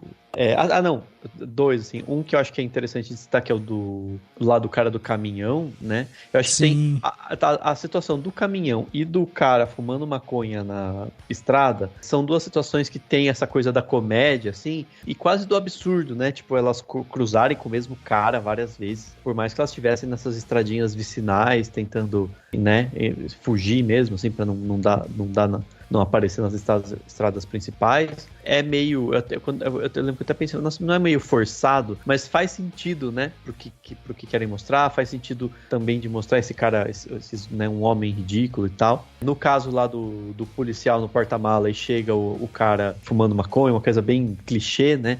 Eu também pensei nisso. Nossa, é meio... Tipo, o cara tá andando de bicicleta, né? Tipo, atleta, esportista, fumando um baseadão, assim, mas ao mesmo tempo também é uma coisa meio da comédia, né, essa graça aí, mas também com quase como uma dose a mais de crítica ao policial, né, à força policial, né, que é que também um homem sendo machista e tal, né, opressor em relação às mulheres, e também recebendo uma pequena vingança aí de um outro grupo de pessoas que a polícia oprime tanto, né? Exato. Um homem negro tirando um sarro lá, é uma coisa quase que um sketch rápido. Assim. Yeah, we think you have really bad manners. Yeah, where did you get off behaving like that with women you didn't even know? Huh? Huh? How'd you feel if somebody did that to your mother? Or your sister? Or your wife? Huh? What are you talking about? You know good and damn well what I'm talking about. I mean, really? That business with your tongue? What is that? That is disgusting. And oh my God, that other shit pointing to your lap. I mean, what is that supposed to mean exactly, huh? I mean, does that mean pull over? I want to show you what a big fat slob I am? Yeah, or does that mean suck my dick? You women are crazy. You got that right. We think you should apologize. I ain't apologizing for shit. You say you're sorry. Fuck that!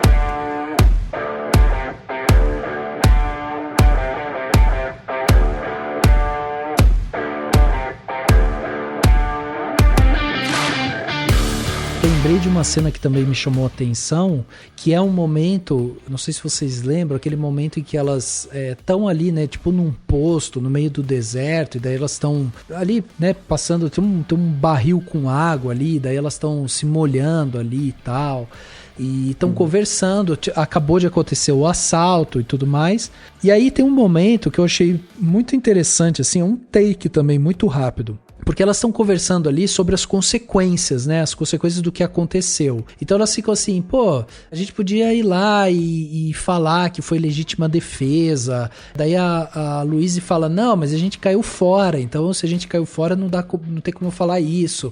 Daí a Thelma fica, não, mas pô, a gente tem que ir lá, porque ele me estuprou. Então a gente podia falar isso, porque daí tem uma forma. Não, mas não tem como provar, elas estão discutindo isso. Aí elas entram no assunto do roubo, né, também. Não tem roubo justificável e tal.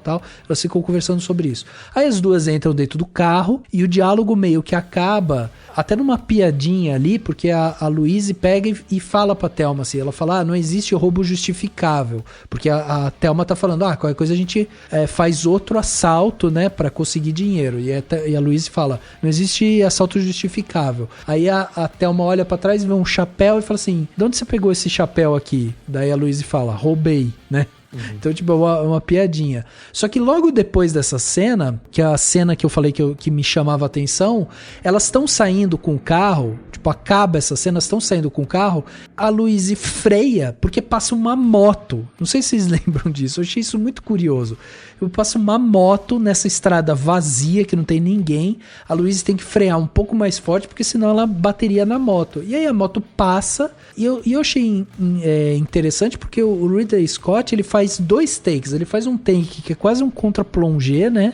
Ele coloca a câmera lá embaixo, você vê a moto passando, e aí ele faz um corte, e aí depois você vê aquela estrada e a moto indo embora. E aí depois eu fiquei pensando nessa cena, eu falei, caraca, o que é isso, né? Por que ele fez isso? Porque depois a gente vê a Thelma e a Louise pegando a mesma estrada e indo embora e tal. E ali pra mim é quase que o último obstáculo, sabe? Um símbolo de um último obstáculo, assim, que é justamente essa figura do homem voraz, né? Do homem que não abre mão dos seus privilégios e tal, e que tá sempre pensando muito nele, e ele vira um obstáculo. Então, assim, a Louise, ela precisa frear pra não acertar esse cara. A Louise, ela precisa se conter. E ali é quase que uma última contenção, assim, sabe? A última coisa que elas estão fazendo. Porque a partir daquele momento, que daí inicia basicamente o terceiro ato ali, a gente tem uma sequência de cenas da Louise e da Thelma, que essas cenas muito de libertação, assim, né? Elas dirigindo à noite e conversando.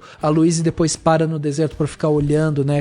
Aquele pôr do sol lá que a gente comentou aqui. Então elas estão num momento, assim, muito de libertação, né? De estar se descobrindo, de estar se entendendo e tal. E aí depois acaba também com aquela cena do policial, que ali a gente já vê que toda a libertação teve um caminho natural, que é essa de tomar atitude, né? Então, assim, além de tudo, agora elas estão prontas para tomar atitude, para ser donas da sua vida, de não estar mais presas, né, nessas correntes sociais ali, né, que tanto prenderam elas e tal.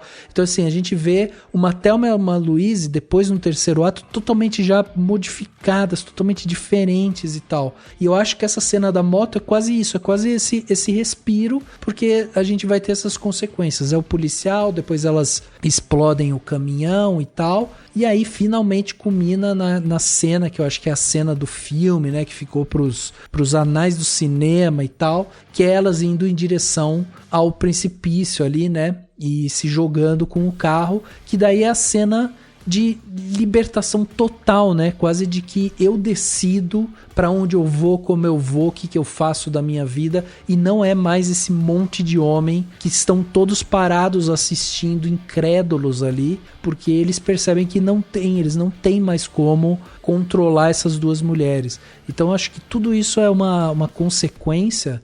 E é muito bacana de você ver essa evolução, né? Vocês que gostam de cinema, estudam cinema, vocês gostam dessa última cena, Thelma e Louise pulando no precipício? Eu acho que é uma cena muito especial, assim, tanto pro cinema, né, e tanto para essa questão que a gente vem falando ao longo do episódio em relação à mulher, né, a liberdade feminina. E é totalmente uma analogia à liberdade feminina, tanto que eu não encaro, assim, como muita gente comentou, né, que era uma cena que se tratava de suicídio, que romantizava o suicídio, mas eu encaro totalmente como uma liberdade feminina, porque elas acabam voando, né? A cena congela ali, quando elas estão com o carro no ar, a cena congela e acaba.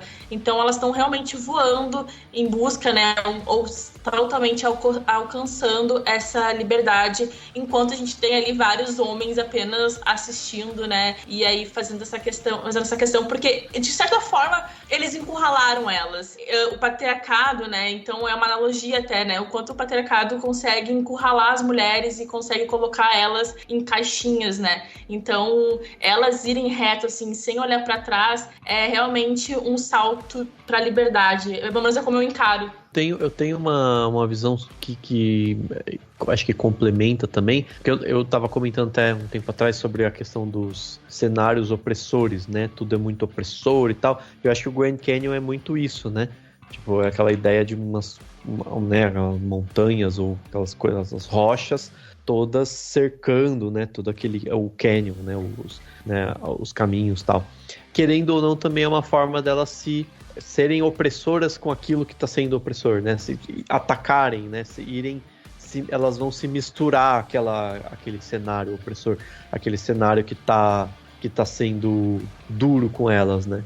Então acho que também é uma forma, mais ou menos quando alguém, sabe, aquela coisa tipo, alguém vem te bater e você, em vez de tentar se defender, você meio que vai para cima, você causa esse choque, assim. Eu acho que tem essa leitura também, mas claro, e é maravilhoso a decisão, né, assim, porque eles filmaram, parece que o carro caindo e tal, e depois que decidiram que não precisava, né, chegar nesse ponto. Você finalizar o filme naquela cena, né, do carro no meio no ar, é muito mais, traz essa ideia da libertação, né, da decisão e tal, né. Sim, porque eu acho que ao mesmo tempo que é meio inevitável, tem uma certa frustração que tem ali, né? Você está acompanhando, você está torcendo ali pelos heróis do filme, né? Mesmo que sejam anti-heróis ou não, mas ali no caso são as heroínas, tá desejando o melhor para os protagonistas. De modo geral, sempre é assim, filme, né? E aí quando acontece uma frustração desses protagonistas serem pegos, não conseguirem escapar, sempre rola uma frustração. Mas ali, aquela saída justamente do corte no momento exato, dá essa saída poética da libertação. Como, né, tipo, elas não conseguiram escapar daquele cerco, mas elas escaparam de modo poético, né? Escaparam como a Júlia falou, escaparam do patriarcado de modo poético. Então, acho que o corte ali é essencial para ter essa dualidade de sentimentos no público, assim. Porque se realmente deixassem pro cara mostrar o carro cair e tudo mais, a questão da frustração, o peso da morte dela seria muito maior do que essa imagem libertadora que é o carro voando no ar. Não tem nem como. Duas coisinhas muito simples e bobas, assim, mas eu acho que é pra pontuar, assim. Primeiro que elas fazem uma selfie antes da selfie, né? Sim. E é muito bonita a cena da foto voando, né, antes delas. Ou seja, a marca delas ficou, elas deixaram uma memória e tal, acho muito bonito isso. Coisa breve, mas que tem. E uma outra coisa que daí é uma crítica não só a esse filme, mas a muitos filmes americanos que que tem esse espírito, né? Que é assim, gente, o México também não é uma terra sem lei, né? Tipo, sei lá o que eles acham que é o México, né? Porque sempre assim, eu vou para o México e tudo vai se resolver. Como assim, né? Tipo, no México não tem policial, no México não tem nada e tal. Então é muito interessante, né? Como os americanos sempre têm essas ideias, né? Eu lembro acho que no Breaking Bad, que falavam de fugir pro Belize, Porque o Belize eu acho que é um dos únicos países na América Central que fala inglês, né? Então acho que pra eles é mais fácil também, o Belize faz mais sentido. Esse lance do México é puro suco de anos 90, né? É também, mas assim, claro, faz sentido, tipo assim, é o único país que dá pra eles escaparem, ok, faz sentido. Mas eu acho que é muito louco essa ideia que se tem, né? De que, tipo, saiu dos Estados Unidos e né, claro, no Canadá não dá, é muito longe e tal, mas saiu dos Estados Unidos e tá no México, você vai se livrar de tudo, né? E não é bem assim, claro, né? Tipo, mas eu acho engraçado esses conceitos, assim. Né? É que nem Brasil como rota de fuga, né? Pelos ladrões, assim, sempre rolava bastante, né? Bonequinha de luxo mesmo, eu adoro bonequinha de luxo, mas pra onde vai fugir? Onde eles querem fugir? Pro Brasil. Sim. É os clichês que eles têm com essas visões deturpadas, assim. E aqui também tem um pouco dessa com o Paraguai, né? Às vezes até com o Uruguai, né? Tipo assim, cruzou a fronteira, você tá tudo certo, né? Enfim. Mas é engraçado, eu acho, pra pensar nessas coisas. Eu só queria também fazer um comentário rapidinho. Pode fazer. Sobre, eu não sei, acho que vocês já viram falar provavelmente do teste de Bechdel, se vocês já falando errado, me perdoem. Que é aquele teste que os filmes fazem, que no caso, né, fazem pra saber se o filme tem protagonismo feminino, né, tem presença feminina. E é uma forma de questionar também, contestar e cobrar que essa presença feminina existem, né, nos filmes, porque a gente sabe que é bem complicado. Então, o Thelma e Louise, ele passou nesse teste, né, porque são 3 perguntas muito fáceis de responder, que normalmente os filmes não conseguem responder, que seria se o filme tem 2 ou mais protagonistas com nomes, se elas conversam entre si, e se o assunto da conversa é algo que não seja homem ou assuntos relacionados a romances. Então, é legal saber que Thelma e Louise passou nesse teste. Olha que demais, bom saber. Elas gabaritaram o teste. E a própria Geena Davis trabalha muito com isso, né, no ativismo dela, né, de incentivar, né, a produção de filmes, né, com protagonismo feminino, de analisar os roteiros, se eles estão indo para um caminho, né, muito de ter só homens e tal, e tentar corrigir e tal. Ela trabalha muito focada nisso e muito por conta do Thelma e Louise, né? Sim. O Geena Davis Institute foi fundado em 2004, eu acabei de checar aqui, que é justamente esse trabalho que ela faz, justamente para divulgar a presença feminina na mídia, né? Perfeito, é isso mesmo. Acho sensacional isso, né? Tipo, além de tudo, Thelma e Louise conseguiu uma marca fora do cinema em si, né? No âmbito do mercado também, né? Mesmo que demorando, mesmo que muita gente falando, nossa, depois de tanto tempo, pouca coisa mudou e tal, né? Porque as coisas demoram pra mudar. Mas é isso, ele foi um marco muito importante pra essas mudanças.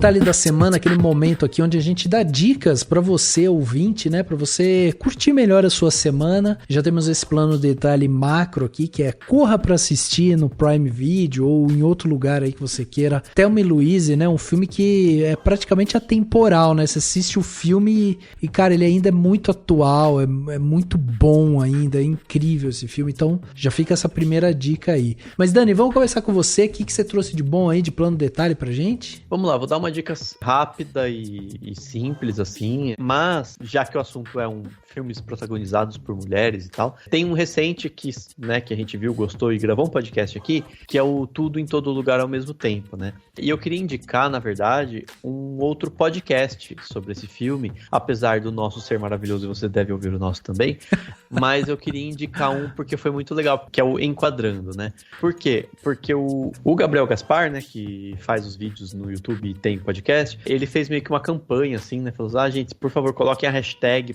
pra convencer o pessoal de fazer sobre esse filme. Aí eu coloquei no Twitter na época, assim, e eles fizeram um episódio do podcast deles, né, do Enquadrando, sobre o Tudo em Todo Lugar ao Mesmo Tempo. E ficou muito interessante. Claro, eles comentam muita coisa do filme, falam de outros pontos que, né, é claro, pessoas vão falar de pontos diferentes e tal, muito bacana e tal, mas no final ele fica super emotivo, sabe, assim, todo mundo se emociona, e aí eles falam de coisas pessoais deles, assim, e deixou o podcast mais, sabe assim, mais diferente mesmo e muito muito emotivo, muito carregado, sabe? De emoção, assim. Porque eu acho muito legal isso, quando você tá falando do filme e ele traz coisas, a pessoa fala de coisas, às vezes, que tocam questões pessoais e tal. Então eu queria indicar esse podcast pra quem também viu Tudo em Todo Lugar, gostou e tal. Eles, né, a galera lá discute o filme também e ele ficou bem emocionante, assim, ficou bacana, bem bacana de ouvir. Boa, tá aí. Então, podcast é sempre bom de indicar.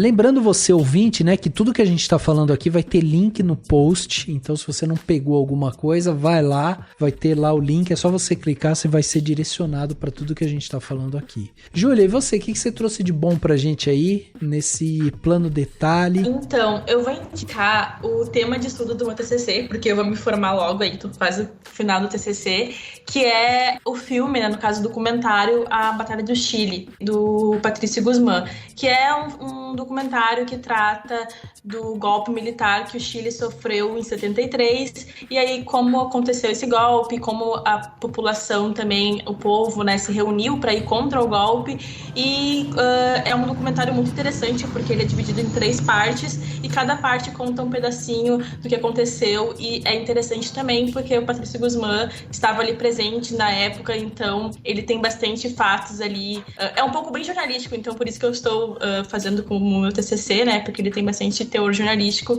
então quem gostar de documentários, quem gostar de política, quem gostar de jornalismo, fica aí a dica. Que legal! E aí, livre, acabou daí, Júlia? Está livre de TCC? Estou livre, sim.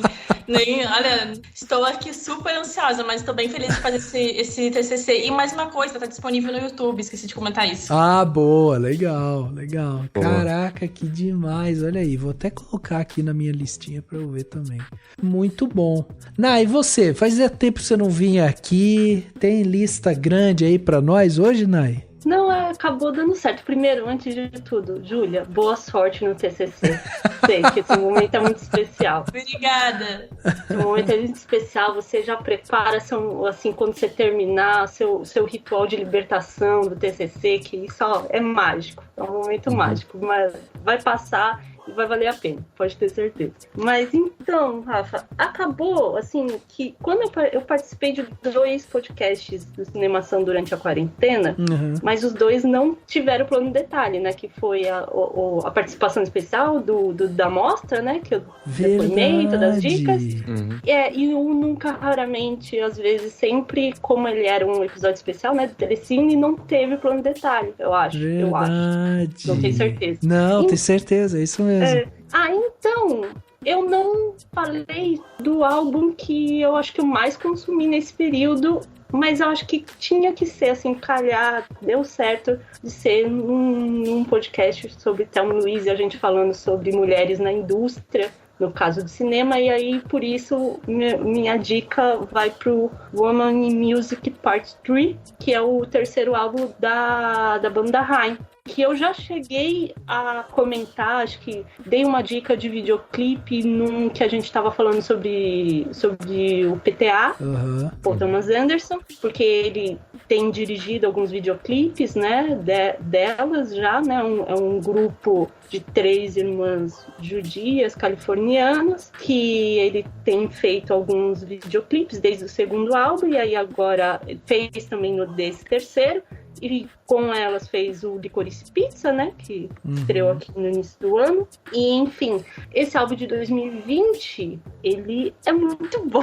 Eu sou meio suspeita, porque eu adoro mesmo elas. Mas ele, de fato, eu acho o melhor álbum de 2020. Ele é muito importante para falar, assim, seja sobre essa presença feminina, como a Danielle, que fala... Todas as 3 falam sobre questões de saúde mental também, e como elas misturam sonoridades ali, seja dos anos 90, né, justamente dos anos 90, e coisas assim, para falar de Los Angeles, tudo, então tudo se mistura e funciona muito bem. Enfim, eu acho que é um álbum muito bom, espero um dia conseguir comprá-lo fisicamente. Olha que demais! Porque anda meio difícil, né? Porque o vinil é muito caro, mas ele realmente é um álbum muito bom. E já que passou todo esse tempo, indicarei também uma indicação dupla do álbum o meu álbum preferido de 2021, que aí também é de outra mulher, que é da Little Sims, é uma rapper britânica, e ela fez o Sometimes I Might Be Introvert, que é outro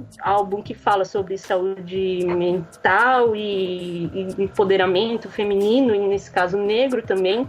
E, enfim, esse é um álbum já que é mais difícil, acho que de conhecer, porque é diferente da Haim, que foi indicado ao Grammy. Esse, infelizmente, não foi, porque grime hip hop britânico, infelizmente, não ganha tanto espaço, né, no mainstream, nos Estados Unidos e tudo mais, mas, de fato, esse também é um outro álbum muito bom. Ela trabalha várias sonoridades, trabalha soul, tem uma orquestração quase próxima de um filme de James Bond, 007, e tudo isso com hip hop, e ela falando desses temas. Então, esses 2 álbuns eu recomendo muito. Que demais, pô, demais, hein, Nai? E é só pro cinéfilo aí de plantão, quando a Nai tá falando da banda Haim, ela tá falando lá que tem a Alana Haim, que é a protagonista de Licorice Pizza. Exatamente. Você não fez a conexão, né? Ela é a caçula das 3 irmãs, né? A Danielle, que é a vocalista principal, aparece ali, e a Ashe, a mais velha, também aparece ali na história, como coadjuvantes, justamente como irmãs delas. E os pais também aparecem, né, no filme, no Licorice Pizza, enfim. E justamente acho que são 2 álbuns que trabalham essas questões cinematográficas de modo diferente, assim. O Sometimes Might Be Introvert, como eu disse, tem essa orquestração quase próxima de uma trilha sonora do James Bond, e o Woman in Music tem uma coisa que me lembra muito, tanto o Licorice Pizza quanto Era Uma Vez em Hollywood, de ter uma paisagem sonora que te transporta para Los Angeles. Então tem todo um modo assim, porque tem os barulhos, tem como se barulhos de restaurante, assim, no meio da música, sabe? Então tudo isso, de um certo modo, para mim que estava em quarentena, acho que além de eu gostar da música, todos esses detalhes, essas camadas foram, sabe, tipo, foram um aconchego nesse momento. Então por isso que eu gosto muito desse álbum. Cara, olha, animal. Já tô colocando aqui no meu Spotify aqui pra eu ouvir. Eu adoro esses álbuns assim. Demais. Bom, pegando essa onda que a Nai trouxe de música, e eu acho que isso é muito bacana, né? Tem tudo a ver aqui com o trabalho que a gente faz nessas artes sensíveis e tal. Bom, eu assisti recentemente uma entrevista que a Lineker deu lá no Podpah, e vou deixar aqui o link para vocês irem ouvir, porque a Lineker é maravilhosa, assim. Eu sou apaixonado pela Lineker, uma artista brasileira incrível, talentosa, tem um som maravilhoso, assim. E o papo dela lá no Podpah foi um papo tão gostoso de ouvir, sabe? Foi um papo solto. Ela falou sobre carreira, falou sobre a história dela, falou sobre a perspectiva dela, né? O que ela tá querendo fazer e tal. Então, um papo muito legal mesmo, assim. Então, vale a pena, pra quem não conhece a Lineker, eu acho que essa é uma boa porta de entrada, assim. Foi o primeiro podcast que a Lineker fez, foi indo lá no Podpah. Ela não costuma participar, e é muito legal você ver, tipo, esses artistas, né, que são mais independentes e tal, estarem construindo uma carreira toda voltada, né, pra essa cultura negra e, assim, muito poética, né. Ela falou também sobre a relação dela com o Djavan e tal. Então, nossa, é um papo super bacana, assim. Eu adorei o papo dela lá no Podpah. Fica esse meu primeiro plano detalhe. E meu segundo plano detalhe, aí uma coisa aqui um pouco mais cinéfila, né, pra você que gosta e tal, é a série The Offer, a série que conta a história dos bastidores do Poderoso Chefão, o filme 1, né, a parte 1. É a série com Miles Teller, né, ele faz lá o papel do Al Ruddy, que foi o produtor. Entregaram essa bucha pra ele tava começando na carreira e tal, e conseguiu fazer um trabalho maravilhoso. Eu gosto da série, tem alguns probleminhas com ela, assim, porque eu acho que ela às vezes pesa a mão demais, tem um lance lá com máfia também, que eu acho que ela pesa a mão demais e tal, mas assim, é uma série muito bem feita e tem muita coisa bacana que realmente aconteceu, assim, durante as gravações do filme. Então é legal você ver, tipo, uma representação daquilo que a gente sabe de histórias, boas, né? Então é legal você ir lá e assistir e falar, cara, olha que legal como é que era, né? Então isso é bacana mesmo. Então vai lá, dá uma chance. O The Offer está no Paramount Plus. Inclusive, isso é uma das curiosidades da série, porque é uma série da Paramount, feita pela Paramount e está no streaming da Paramount. Então, o que não falta é logo da Paramount durante a série, sabe? Eles falando da Paramount durante a série. Então, assim, é da Paramount pra Paramount, da Paramount, sobre a Paramount, tudo da Paramount. Então, é um aviso também pra ficar. Mas a série vale a pena. É uma história, tem muita coisa real ali que aconteceu. Acho que vale a pena pra quem quiser correr lá e assistir, saber um pouco mais do Poderoso Chefão.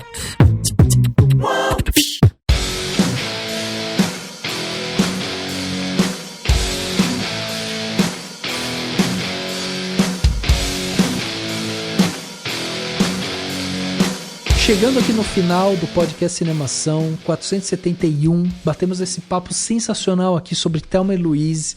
Que papo delicioso. E eu falei pro Dani no começo, quando a gente confirmou, né, que a Júlia vinha participar, que a Nayara vinha participar, eu falei pro Dani, a gente não poderia fazer esse podcast sem essas duas, porque senão não ia ser a mesma coisa.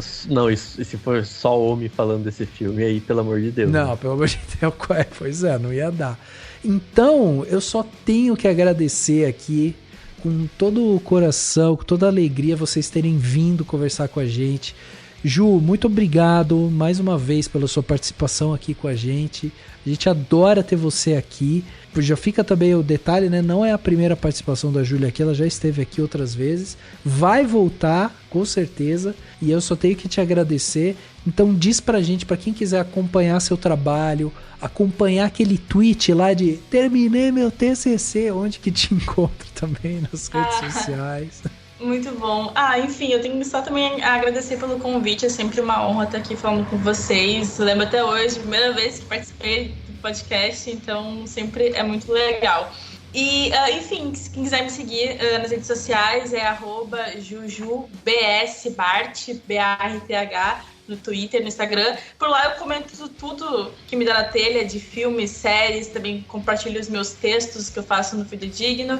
E também, né, mais uma vez, aí ressaltar o Fidedigno, que é a minha casinha, que é onde a gente faz vários conteúdos legais, inclusive bastante coisa no YouTube, gente. Então, quem quiser dar uma olhada lá no YouTube, pode ir lá que vai ter bastante conteúdo massa. Boa. Fica aí esse convite, então. E também temos que agradecer aqui nossa querida Nayara, já esteve aqui com a gente várias vezes também. Nay, muito obrigado de novo pela sua participação, por doar seu tempo, vir aqui. A gente adora ter você aqui. Que bom, né, que deu tempo de você se recuperar aí, que a Nay tava com covidinho, né, básico. Conseguiu se recuperar. Nay, muito obrigado, a gente adora ter você aqui, espero que você volte também o mais rápido possível e faz seu convite também, Nay, onde que as pessoas te acham? Eu agradeço novamente o convite, né, por vocês terem insistido, não terem desistido de mim, porque não deu certo das outras vezes. Eu falei, não, dessa vez nem é convite, não vai dar certinho. Mas minha voz aguentou até, viu? Achei que não ia rolar, mas aguentou. Tô melhor do que eu esperava. É isso, e agradeço chupa também Covid. Sai. E agradeço também por ter conhecido a Júlia virtualmente agora. Eu que agradeço. Aí, assim, quem quiser me acompanhar, eu tuito às vezes na @Nay com Y, _Renault. E por enquanto de rede social é a única que tá mais ativa, mais ou menos. E aí, quem sabe, voltando com um site, eu volto também com Letterboxd, tal, essas coisas, e enfim. Mas eu tô por aí. Legal. Eu tô produzindo, só não ando falando muito, mas é... Tá, melhor coisa, você tá sã, é isso. Mas eu ainda acredito no... Eu gosto do Twitter, do velho Twitter. Ele anda meio estranho, mas eu ainda gosto do Twitter. É o que me faz manter lá. É isso. Boa. Então sigam a Nay lá, vai ter muita coisa bacana aí por vir. E Dani, obrigado também pela sua participação aqui, um podcast sensacional sobre Thelma e Louise. Eu que agradeço, muito bom ter gravado. Brigadão, Nay, pela participação. Brigadão, Ju, foi super legal, assim. enfim, e para todo mundo que tá ouvindo, espero que vocês gostem, comentem depois, né? A gente, inclusive, o Thelma e Louise fez 30 anos ano passado, mas a gente é diferente, então a gente tá comemorando os 31 anos do filme, tá tudo bem também, né? Que bom. E é isso, para todo mundo que tá ouvindo, lembre-se, assim, se for cometer um assalto à mão armada, seja gentil, né? Ela pode ser uma experiência não totalmente ruim, né? Inclusive, acho que eu fui assaltado pelo Brad Pitt de Itu quando eu fui assaltado, porque quando eu fui assaltado ele foi gente boa. E é isso. Até ele era gato? Não, infelizmente não. Ele não mudou, ele só mudou sua vida de um jeito, não tanto assim que nem o Brad Pitt pra Thelma. Exatamente. Foi só assim uma coisa de tipo assim, olha, foi assaltado, mas ele falou assim, só me passa isso e tá tudo certo, tá tudo bem. Então tá ótimo. Bom, muito bom. O podcast Cinemação 471 fica por aqui, a gente se vê no próximo.